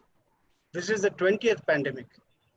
India is not, the world is not unfamiliar with pandemics. 20th pandemic, at least I fail to understand as a humble public health specialist and a scientist as to why it got such a warm welcome. And it's continuing to have such a warm welcome. So that's the first pandemic. Second pandemic is pandemic of over-information. That is continuing. 120 days, it's continuing. 90% of the space in media, be it electronic or print, is taken by corona virus, as if the other part of the exist doesn't exist. Baki jo bacha hua hai, wo ro raha hai. The third is pandemic of misinformation, disinformation, distorted information, incomplete information, selective information. When you ask a pointed question to the people involved in management of COVID-19, you never get a straight answer. So, Dr. Reddy, we never get a straight arrow from Ram's bow to kill the evil ones. Never a straight answer. Then there is a pandemic of fear. To me, that is the biggest pandemic. The pandemic of fear is more serious than the disease. And we are all caught in fire, or I would say tsunami of pandemic of fear. As Srinath Reddy has mentioned, very simple precautions that you need to take. It's not something that one has to be worried. In fact, death is an exception in coronavirus. Recovery is a rule. Then there is a pandemic of misery. We are only focused on one side of the equation. What about the other side of the equation? In the entire corona episode, the hospitals were closed. What happens to the people with meeting with road traffic accident, with heart attacks? What happens to them with diabetes, or an immunosuppressor, or an chemotherapy? Total, only focus on one side of the equation. Then we have the pandemic of migrants. I also take a very strong exception to the use of the word migrants. The Indian economy is based on them, and we call them migrants. ये तो मेरे भारतवासी हैं, और आप उनको प्रवासी बुला रहे हैं. So that's a pandemic of migrants. And recently, there is a pandemic of webinars, and ours is such an example of pandemic of webinars. Just before the program, my esteemed friend, Swadeep Srivastava, asked me, "You're looking very tired." I said, yes, I'm entering a new phase of pandemic of corona fatigue syndrome. Pandemic of corona fatigue syndrome. So that's my second point I wanted to make. The third point is the basic fundamentals of preventive medicines are not, I repeat, are not being practiced. There are three types of prevention: primary prevention, secondary prevention, and tertiary prevention. Primary prevention has two components: health promotion and specific protection. The secondary has one component: early diagnosis and treatment. And the third, tertiary, has two components: disability limitation and rehabilitation. When you look at the corona situation globally, where is the attention being focused on? Where is the attention being focused on? On early diagnosis and treatment. What happens to the earlier two? Of course, there are efforts of making vaccine as a specific protection measure. But primary health promotion, I think, almost negligible. The other day I went to the Khan market. And it was an extremely ideal situation how to make sure that coronavirus never leaves the soil of India. No mask, mask below the nose, physical distance, as Professor Srinath Reddy mentioned, out of question. So it was an ideal condition to make sure that coronavirus stays in a pandemic form forever with us. So we need to take this very seriously. The next point I want to make is that we are talking of Sri Ram Janmabhoomi Shilaras. I think we are barking at the wrong tree. Mata Sita we found in Sri Lanka. We are looking for Sita in China. Barking at the wrong tree. If you want to really address this problem with abundant common sense and organized way, the answer is very simple.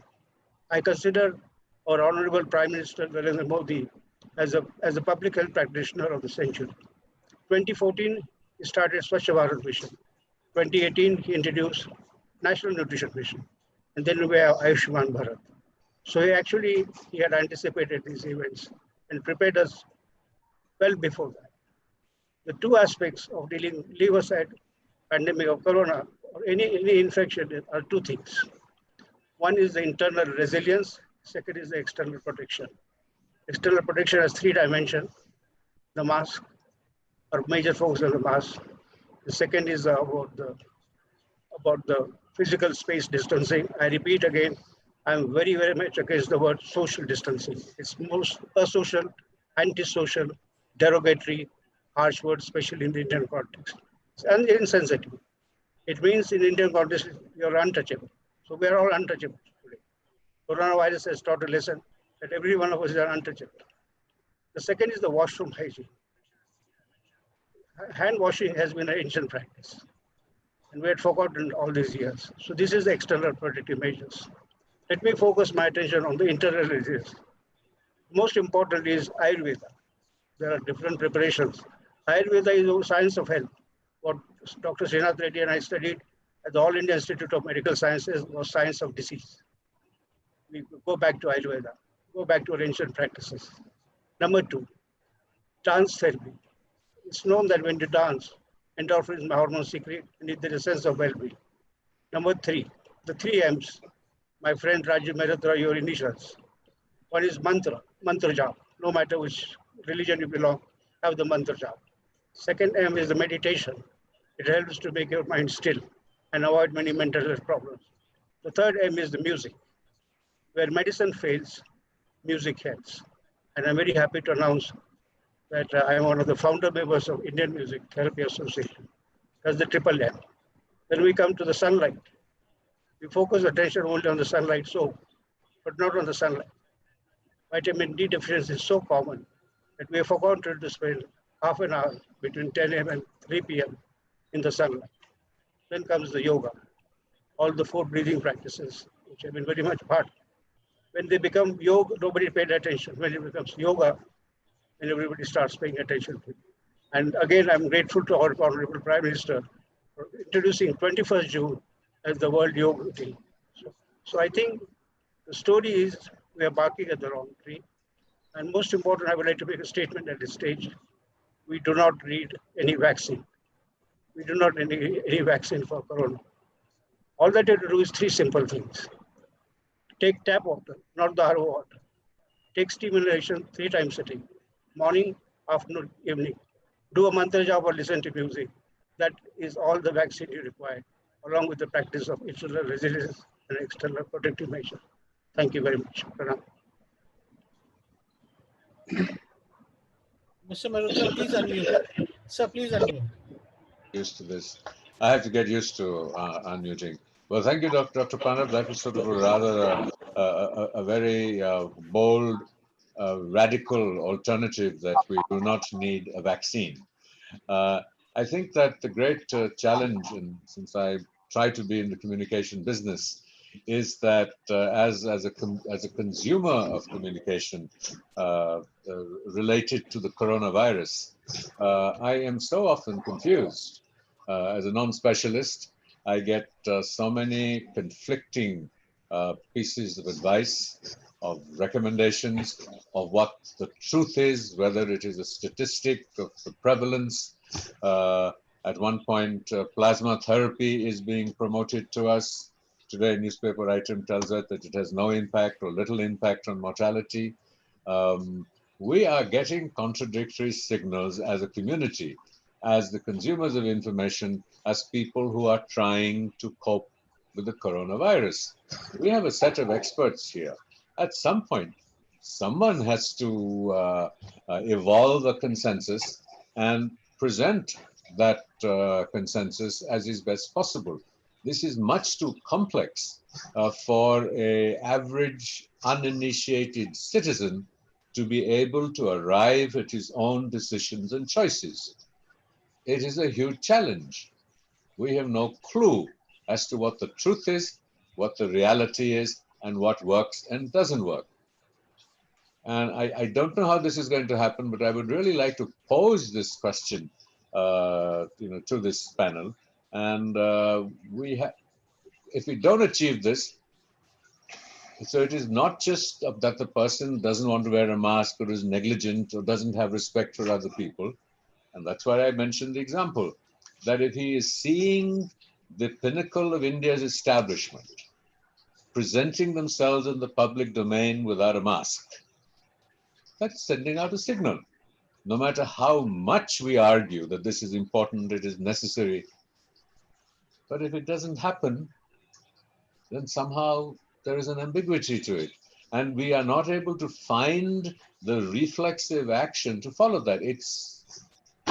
I don't know how we're going to sort it out, but this has to happen. So, and I think there's one thing that we have to be united on, and I'm delighted to welcome Mrs. Vij to the program. I've had the great pleasure of spending time with her in Pune at the Peace University, and as an insightful professor. And she's going to talk about something very interesting, making of the music, tender, loving care.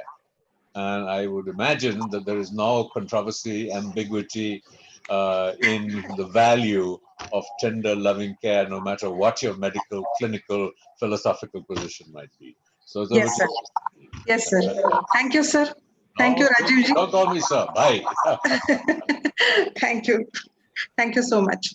I am so humbled and honored in the presence of all Padma awardees. Rajiv sir, I'm privileged and I'm tense also. So I'll start my talk here. I'll be reading out few things because I have this weakness of not remembering things. So in front of you, in front of such a wonderful dais, my topic is a mask, tender and loving care. My heartfelt gratitude for our mentor, Dr. Chandrakant Pandav sir. Many thanks to Heal Foundation for giving me a chance to put my experience on the making of mask. And to all the grand, respectable personalities on this virtual dais. Namaste, namaskar. I'm going to share and read out my unique experience after 20th of March 2020 when our university decided to close down. And that was, initiated lockdown just 5 months back. On a small but a big savior object called as the mask. Not as a professor of computer engineering or a faculty of peace studies or a representative from faculty of sustainability studies, MIT World Peace University, Pune, but as a human being, here my short story about making of masks starts. Pre-pandemic time, for me, a mask was an object normally worn on the face, typically for protection, disguise, performance, or entertainment. On a lighter note, I do remember Jim Carrey's mask first. Masks have been used since antiquity for both ceremonial as well as practical purposes, as well as in the performing arts and for entertainment. They are usually worn on the face, although they may also be positioned for effect elsewhere on the wearer's body. More generally, in ancient art history, especially sculptures, mask is the term for a face without a body, more than the face or added face. As we all know, apart from its traditional, cultural, theatrical, covering beauty and heritage significance, it has arrived in this modern age 2020 more as a medical and healthcare and healing significance. Now, talking about healing, I think about the small object of affection nowadays due to COVID-19.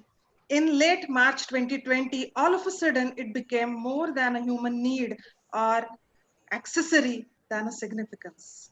It became survival as we, a group of friends who did utilize our lockdown time and period in designing, making.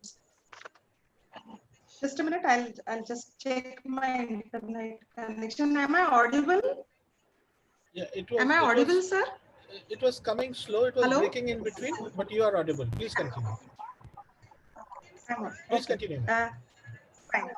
I think about this small object of affection nowadays due to COVID-19 in late March 2020, all of a sudden it became more than a human need or accessory than a significance. It became survival, and we group of friends, with a group of friends who did utilize our lockdown time in designing, making beautiful cotton masks, and more important is distributing it for free for people in the vicinity.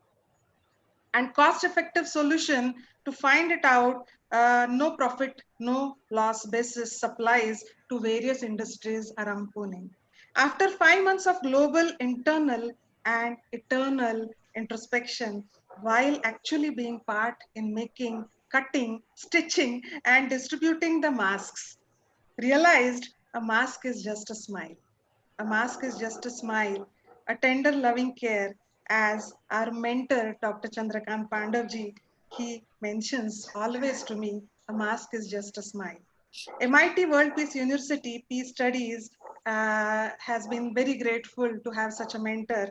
And when we handed over thousands of masks to many people in the vicinity of Pune, we could feel the smiles and gratitude right from a vegetable vendor, chowkidars, till managers and CEOs, friends and relatives, knowns and unknowns. We found no one who resists taking these colorful, beautiful cotton masks. One gesture of handing over a hand made cotton masks in this pandemic brings a smile on the faces. Sheer satisfaction and gratitude, I must say. Thanks to my friend Anuja Rahman, I must mention her name, for a new discovery about masks in my life in pandemic days. Now, when I think about it, reminds me of 4 key ingredients of this amazing object. A clean, soft cloth, that is first ingredient. Second one, a scissor to design and cut it with precision. Third, a string. Thoda sa prem ka dhaga, a string to stitch, and a heart full of love and affection. So sirs and madams on this panel, Kabir says, Sant Kabir says, in short, I will just read out few lines for you. Very interesting lines about mask.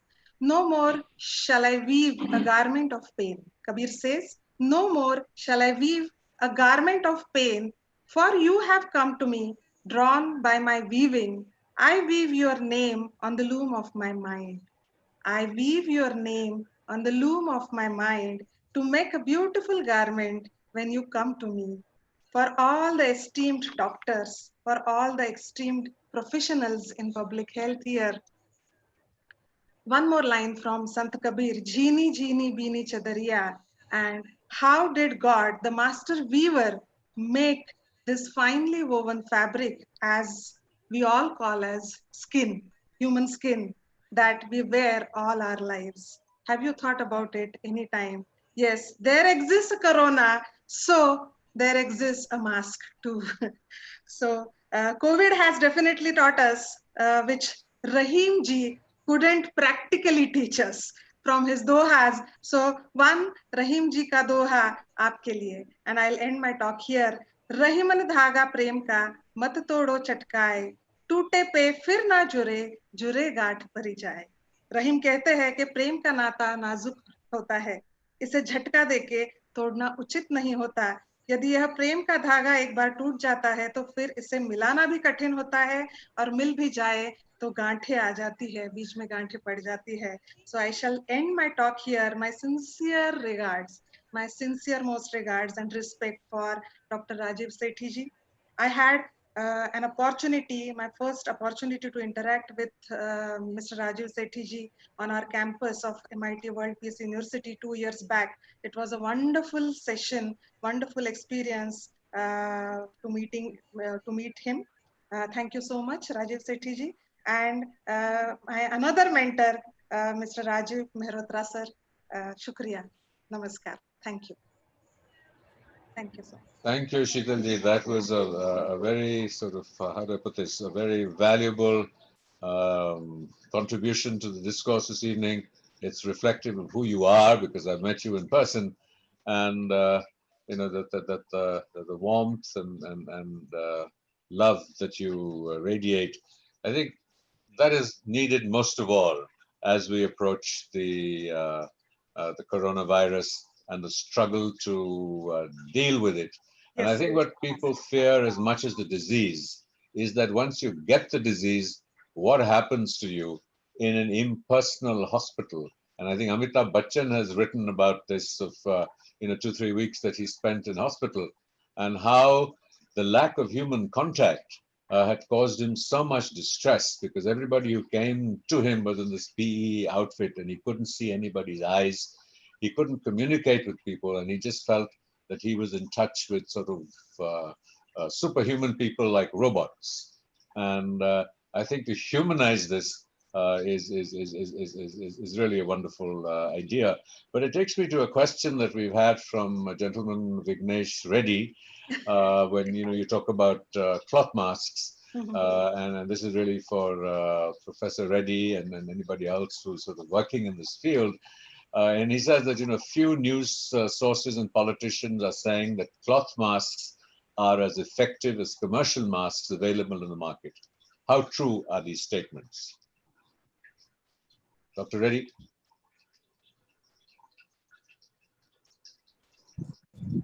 A double-layered thick cloth mask is as effective as the surgical mask. It's not as effective as the N95, but a good thick cloth mask, which is double-layered, is quite effective, and they should be used as much as possible. Another question, sort of when other masks are not available. Sort of related, a question related to that, just a moment, Dr. Pandit, is there a 100% mask? I mean, a mask that is 100% safe?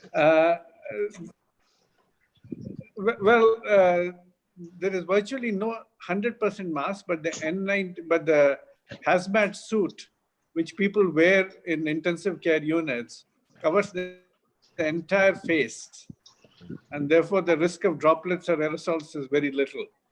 But otherwise, there is really no 100% mask which can be worn over the nose and the mouth. N95 filters out 95% of the particles, where this virus is effectively blocked. Because if the question is 100% effective against this virus, yes, in terms of filtering out.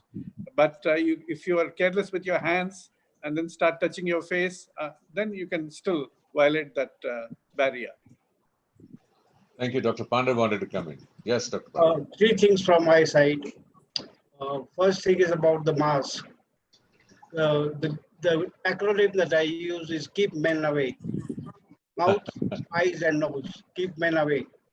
Because on an average, we touch our mouth, ear and nose almost 80 to 90 times a day without knowing about it. So that's number one. So when you wear a mask, it acts as a physical barrier in a way. Number two, about the 100% protection you can have only if you wear a space suit and decide to go to the Mars. Number three, the science so far as I know, mask gives you, if woven properly, gives 75% protection, 75%. And my colleague Swadeep will talk in his next session that I think 80% of the budget they're spending on health should be on health promotion, mask. That should be our task. And fourth thing, I really didn't have much time to focus my attention on the news of mask. I just made very general comments with abundant common sense and wisdom. I think I was unmasked in trying to understand the mask behind the corona epidemic. Thank you, Thank Dr. Kandar. You know, it's such a pleasure and honor for me to be here with so many friends, and I hesitate to call Dr. Pant a friend. I mean, he's a senior inspiration and has done amazing work. I actually first got to know him as someone who was doing a television program, and then I mean, I knew of him, but at a personal level, as a fellow communicator. So, Dr. Pant, it's over to you. You have the, I think, very interesting task of talking about the history of the mask. No, Professor Vij has Rajiv done it very, very well comprehensively. Okay, so I will chip in where I come from, because first of all, I think that this webinar, when the invitation came to me, was structured differently. So it was structured differently as history of mask, crafts of mask, and so on.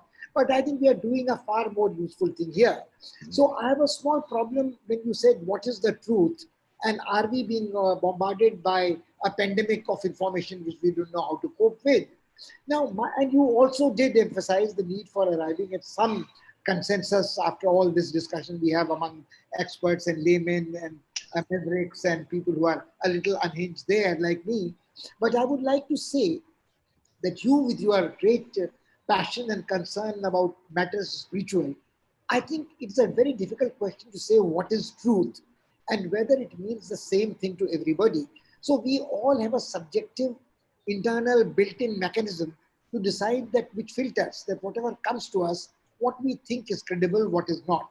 If Dr. Reddy and Dr. Pandav tell you something, it carries with it a stamp of credibility which a quack doesn't have.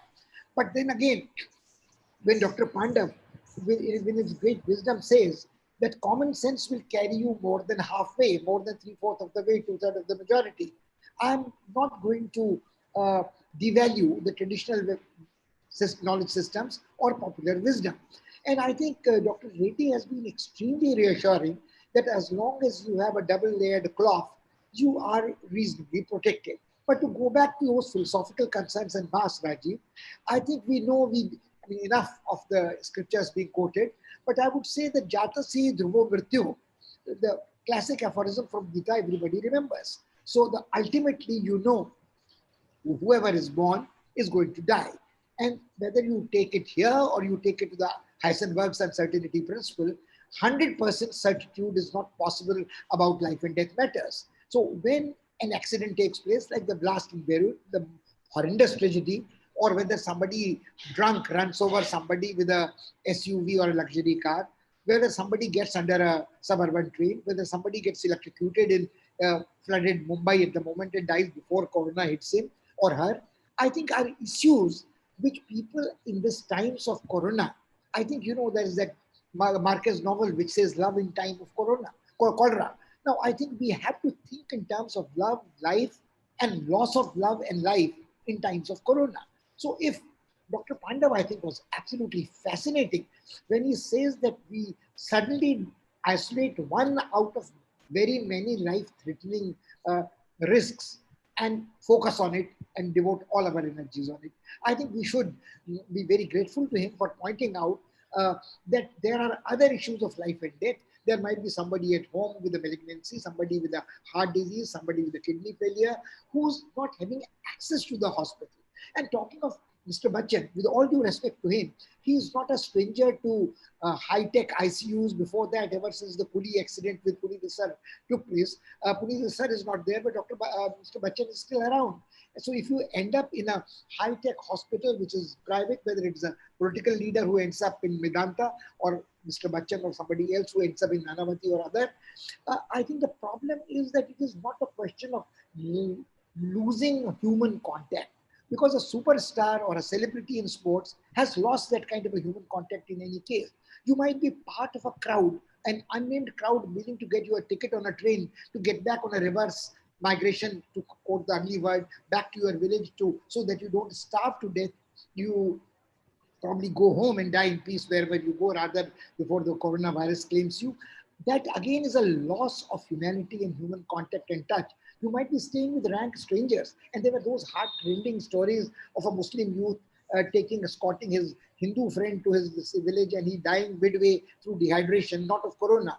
He had tested corona negative. So I think Dr. Pandav raised some of these very, very fundamental issues that in a country which has lack of access to hospital, primary, secondary, tertiary, whatever, and there are other issues where people lose life without getting into a hospital. So there's an abstract concept that I'm losing contact with humanity. I'm seeing people like robotic in the hospital, high tech, and it's very cruel. One feels very cruel saying this, but I think those who never made it to the hospital probably never experienced this alienation, Brechtian, or otherwise call it whatever you may.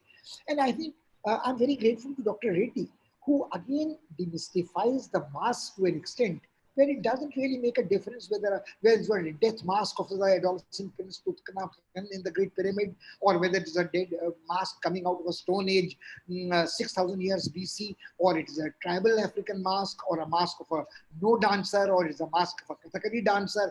Very nuanced, symbolic. The green mask of the Piche, something else, or what does a mask do? And I remember as children, we used to play the games of thieves and cops, and you had the mask with the handkerchief tied. I think it's a piece of cloth, double layered. So it is protecting. So it is protecting you. So I think you have an issue, but as long as you hear me, because what I see on the screen is something else. Somebody is trying to get me the question. But the point is, please continue, sir, please. So if I could continue, just conclude in a minute. Yeah, please continue. What I'm trying to get across is that I think this webinar has been really useful, that it tells how you can have a political engagement with mask, but at the same time, what Professor Vic said, that ultimately what matters more is compassion for other human beings. If you are giving a mask to somebody who can't. Sorry, Mr. Pan. Sorry. Just Mr. interrupt Singh, you. can you mute? Vimal, can you? Yeah, please. Yeah. Okay, sorry, carry on, because we couldn't hear you. Someone else was speaking. Yes, yeah. I know. This happened. Somebody went through my mask. Use the mask for A, disguising their face, B, for some kind of a protection.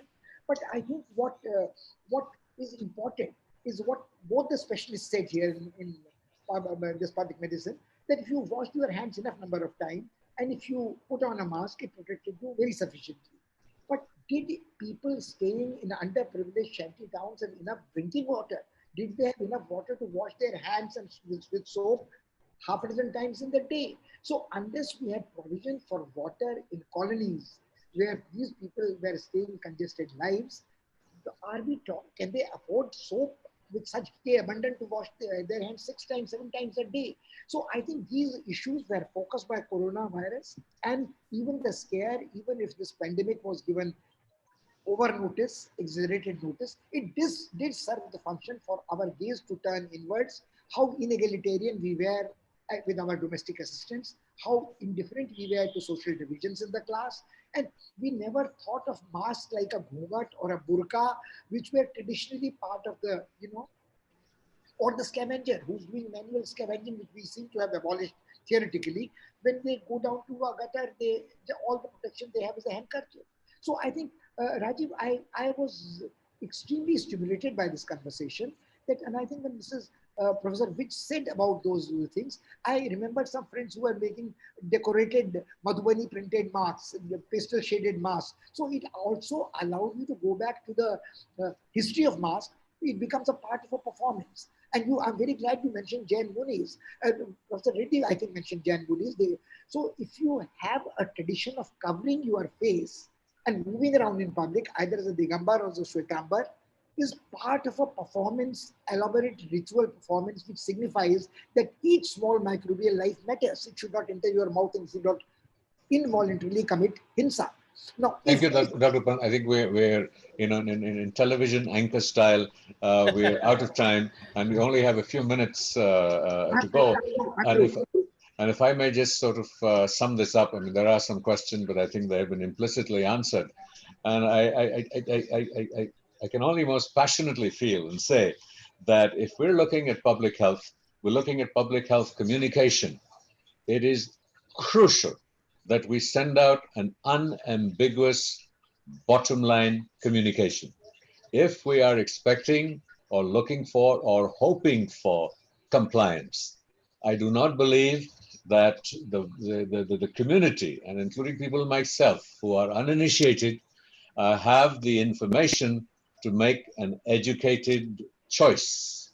And particularly if I see an official communication which is then countered by the sort of senior establishment of the state. I mean, we hold prime ministers and politicians in disproportionate high regard. And if we get that kind of signal, I think people like, including people like me, are confused. If we get data that is obviously contradictory, the High Court is intervening and pointing out to the Delhi government that your figures are low because they're doing 11,000 tests as opposed to 18,000 tests. If I get a news report today and that is campaigning for plasma, and then I get another report this morning in the Times of India that said, look, it's not affecting mortality. So unless we can have a uniform communication policy on the principles where the variables are limited, we cannot succeed as a public health initiative on this. I mean, you're a communicator, sir. I want to most humbly submit that.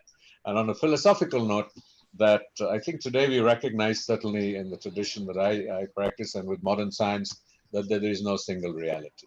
There is no single truth.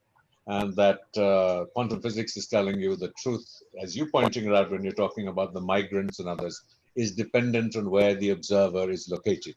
However, at a functional level, we have to have the certitude of an acceptable, comprehensible, implementable relative truth. And without that, I don't think we will make the kind of impact that we need to make. And we mustn't forget that in the United States and implicitly in India, we are also seeing the politicization of the mask.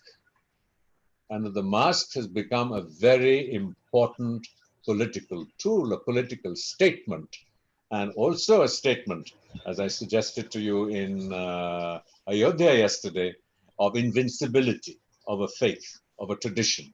That if I'm an evolved Mahant, I can afford not to wear a mask. And so it's extremely complex, and I think that we will not succeed unless there is a uniform message, imperfect though it might be. So thank you very much. I'm sorry to have entered with the sermon. This has been a very valuable learning experience from me from each of the speakers. So my personal gratitude. Thank you, Mr. Malhotra. Thank you, Mr. Malhotra, for hosting this. Yeah, thank you, Mr. Malhotra. Just one last question, since we have Professor Srinath Reddy, the iconic public health expert, as Dr. Pandav, and the person of international fame, and he's one of the pioneers of public health in India. Sir, answering to Mr. Malhotra's question, what do you think as a single point guideline for coronavirus prevention part of it, or I'm not talking about the medical management, but the prevention, and particularly with respect to public health communication. Do you think anything of that sort emerging out of India, or there's a need to create a consensus and then present to the public of India so that there is no conundrum and people follow the guidelines as the best for them? Well, basically, I would only say that first thing is we must try our best to build up our innate immunity with good nutritious diet, which is quite rich in fruit and vegetables and nuts to the extent we can have them, even through seasonal diets, not necessarily very expensive, good sleep, and then follow and exercise, which is actually what builds up our innate immunity against most infections, especially against respiratory viruses. Then the additional precautions of avoiding crowds to the extent we can, but certainly wearing masks and practicing hand hygiene are going to be absolutely critical too. So these are the things that we need to follow. I don't think there is a controversy about that. The controversies arise only now about treatments, testing numbers, testing methods. Well, as science is evolving, some of these will self-correct. But some of the enduring realities of public health are that you need good sanitation, good hygiene, personal hygiene, but at the same time, in this particular case, try and prevent the virus from entering your body by blocking the gateways through which it comes, that is the mouth, the nose, and the eyes.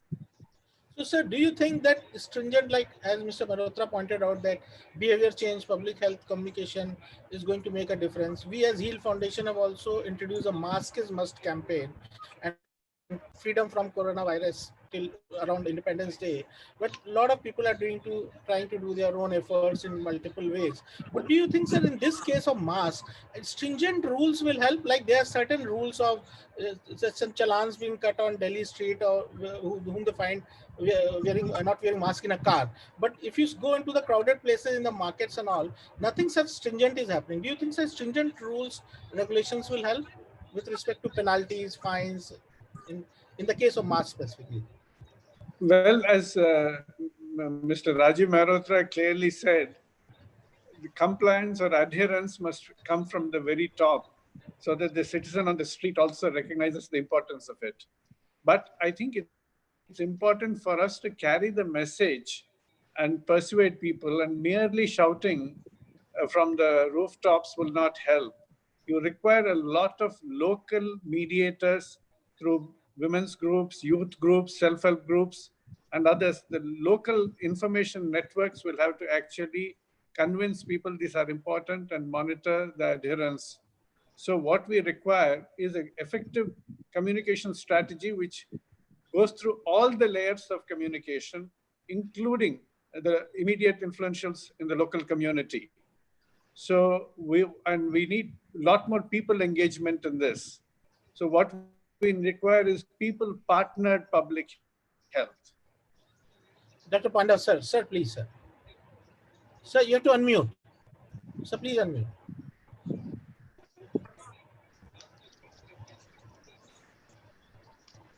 Three things from my side in the reverse order. I'm gratitude to my esteemed panelists and colleagues who joined us at a very short notice. You know, I took the liberty of my bank balance of goodwill with them. Thank you, Pushpesh, Rajiv, Srinath, Sheetal, and Shriyam's blessings, and Madam Poonam Khetarpal. She was on another webinar, so she couldn't be there. So most grateful to you. And this is an unmasked comment. This is an unmasked comment. Number one. Number two, if I were the Minister of Health of the world, world as a community, Vasudhaiva Kutumbakam, I would give 90% of resources for giving one message: mask and hand washing. Mask and hand washing. So I end with a slogan. The task for us is to ask for mask. The task for us, and zero tolerance for that. The task for us is ask for mask with zero tolerance. Thank you so much. Thank you, sir. It was a privilege to be along with the India's top public health and communication experts of the country, the educationists of the country. Thank you so much, sir. Thank you. Sir, I will request Dr. Pandav and Mr. Shankar to stay with us, and we'll do a small announcement of COVID Hero Awards. And this time we decided to award the individuals who are not organizations.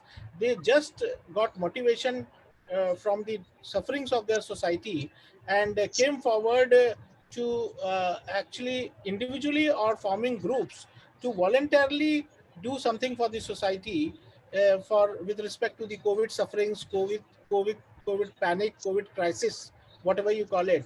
And these we shortlisted about 8 such individuals from across the country. And I would request my colleague Dr. Ankit, to please show it on the screen, whom we will announce of honoring. We had a esteemed jury team headed by Professor Chandrakant Pandav. Nobody needs introduction about it. Mr. R. Shankar, the president of HEAL Foundation. Mr. Dhananjay Kumar, one of the leading and the oldest health writer journalist. Dr. Professor Vinita Gupta, head of Professor of Mass Communication at Maharaja Agrisin College.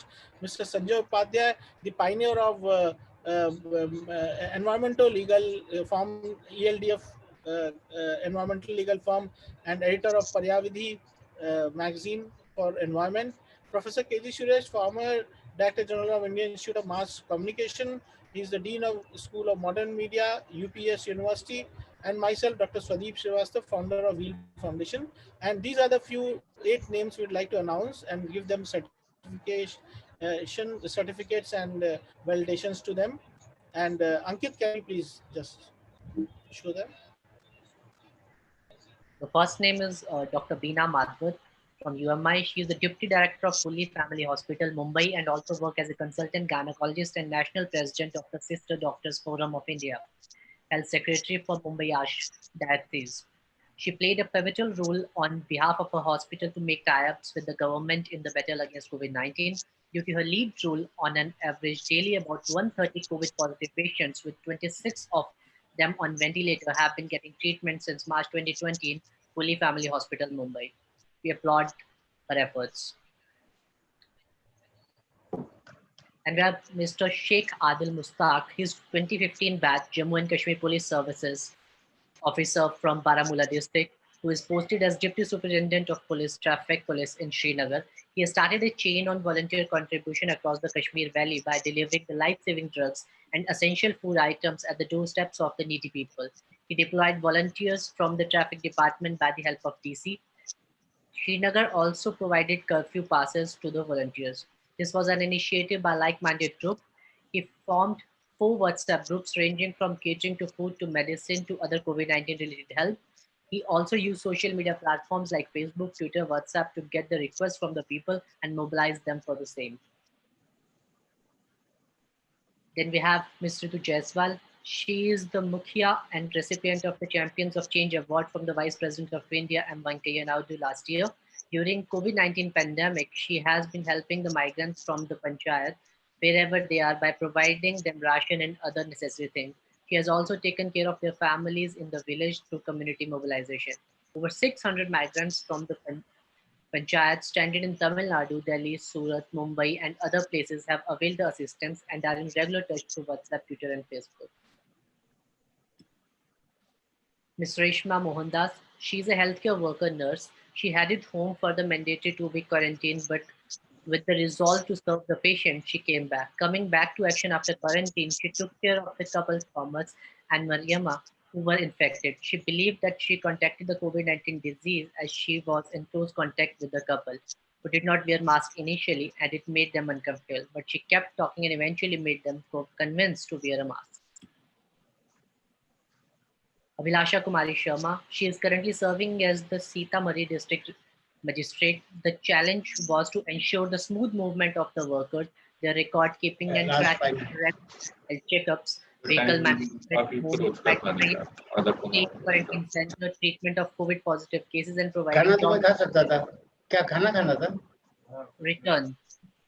Skill mapping of all workers was done to map them with work demand. Integrated databases helped her to provide benefits given by the government, including monetary ration, regular health checkups, job tagging. Saurabh Jain, he believes in one simple thing in life: live and let live. The mantra has now encouraged him to take up the responsibility of feeding hundreds of unprivileged people in Delhi on a daily basis amid the ongoing coronavirus lockdown. Since the announcement of 21-day lockdown, there is a large number of people who have been left without food and shelter. Jan is determined to provide help to as many as he can. Jan, who runs a garment factory in East Azadnagar, has hired people to prepare food for over 500 people daily. He even hired a few delivery men to ensure that the food packets reach those who are unable to come to his factory. Last but not the least, Anahit Bindra. She has launched an initiative in the neighborhood known as Sue the Divide. It is focused on enabling women to earn livelihood by stitching clothes, masks, and other accessories. She gathered 12 women from the Khyala slum in Delhi and trained them in sewing as well as designing and fabric management with the help of her aunt.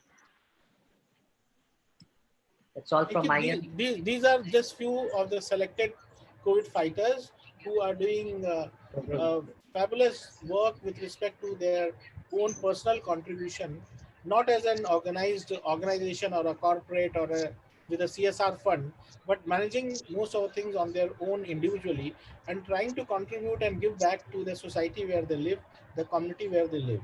And we thought of starting this series of COVID Hero Awards, shortlisting and honoring and recognizing such heroes and across the country, which obviously, if nothing else, will give them motivation and support to do such things on a continuous basis for the society.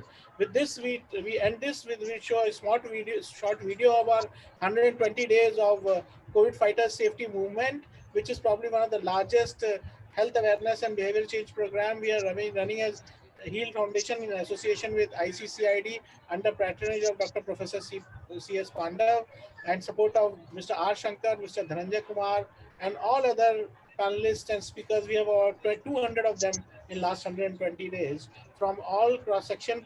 Today we had Mrs. Vij from World Peace University, the educationist. Similarly, we had all the doctors, experts, we had top public health experts, we had medical expert, COVID management expert, communication experts. So we have been involving and integrating all aspects of health awareness around COVID and overall healthcare in India, as this is our core responsibility as a health communicators. So, and spreading the right information from home. Ankit, if you can play the video at the end and end this program. Thank you everyone again. Thank you.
Myself, Dr. Pradeep Srivastav.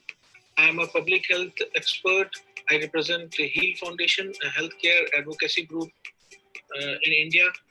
And today's objective is I wanted to introduce to you a very unique program called Heal Dai Samvad. You can even call it Healthy Samvad or Heal Dai Samvad, which is being introduced by us, brought to on our platform by HEAL Foundation in association with an international public health program, ICCID.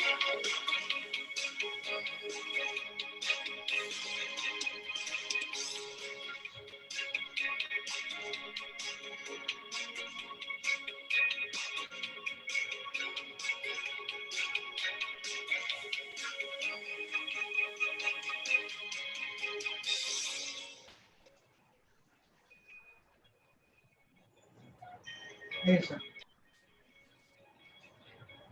Swamiji. Aye.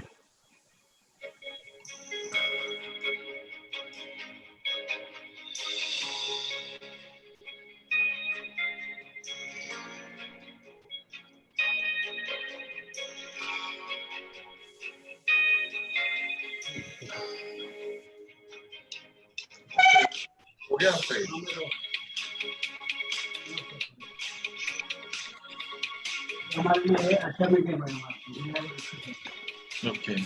Can I close it?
Wherein what I have learned in this sector is something which I am trying to come out with and give back through a lot of knowledge-based seminars, webinars, discussions, and creating a lot of forums where people can learn, people can actually adapt related to healthcare issues, the current issues and overall healthcare issues, and benefit out of it. So in this lieu, we created a series of programs under the banner of Heal Foundation COVID Fighters. And that series of programs started with a few webinars on the COVID home management, the COVID comorbidity and medical issues related to COVID-19 coronavirus. Nobody needs an introduction of coronavirus and COVID-19, what it is, because I think that's at the top of the mind and top of Google and top of Facebook and everywhere at the top currently. बात के लिए मैं आप लोगों को धन्यवाद देता हूँ हिल फाउंडेशन की टीम में. The speakers that you brought are वो तारे आसमान से जमीन पे ले आए आप सारे सितारे थे. Excellent panel of speakers, excellent, best you can think of. My concluding message would be number one, that the entire world is your family, as our ancient scriptures have said. Vasudeva Kutumbakam. Why? Because this virus does not discriminate between any color, caste, creed, country, age or gender. हम सब एक लोग हैं, एक कुटुंब है हमारा. So we have to face this pandemic with a human face, expressing sympathy, empathy and compassion.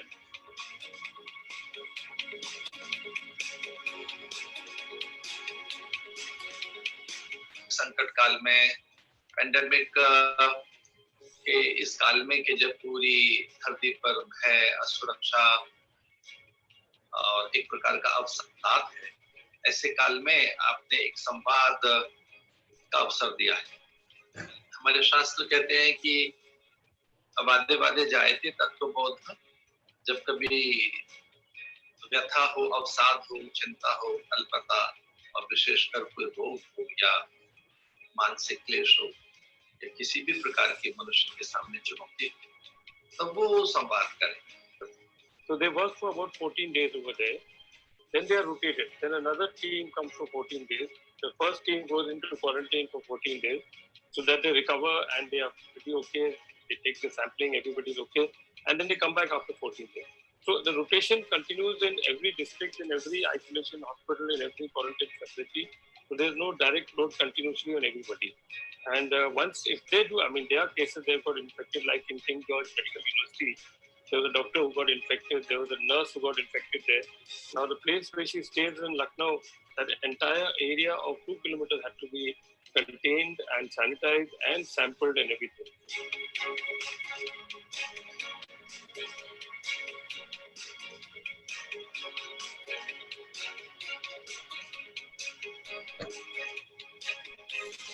Sometimes it can be a relief also that you don't have to get up and, wear your best clothes and be out and about. That can also be relaxing for the first couple of days where you can just be. But after some time, I do feel when such an extended lockdown happens, in order for you to feel a little boost of your own self-esteem, for you to do something in the day, there's nothing wrong in wearing clothes that you would go out in, putting on a little makeup, doing your hair.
Heal Foundation has been doing considerable work. It's about 10 years old now. And we have been organizing a lot of health writers workshop, and main focus is on training health writers to report accurately on health issues and current health issues, and not be carried away by sensationalizing things as many of the media do, especially after the onset.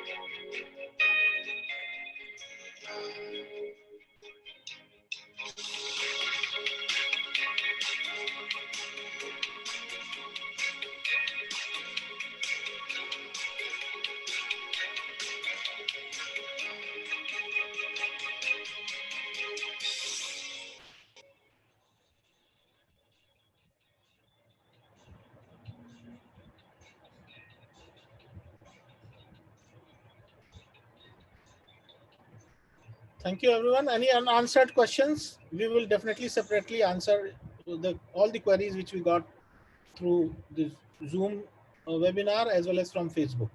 Thank you, everyone. Thank you, Shankar sir. Thank you, Ankit. Thank you, Chavi. Thank you, everyone. Thank you. Bye. Thank you. Thank you.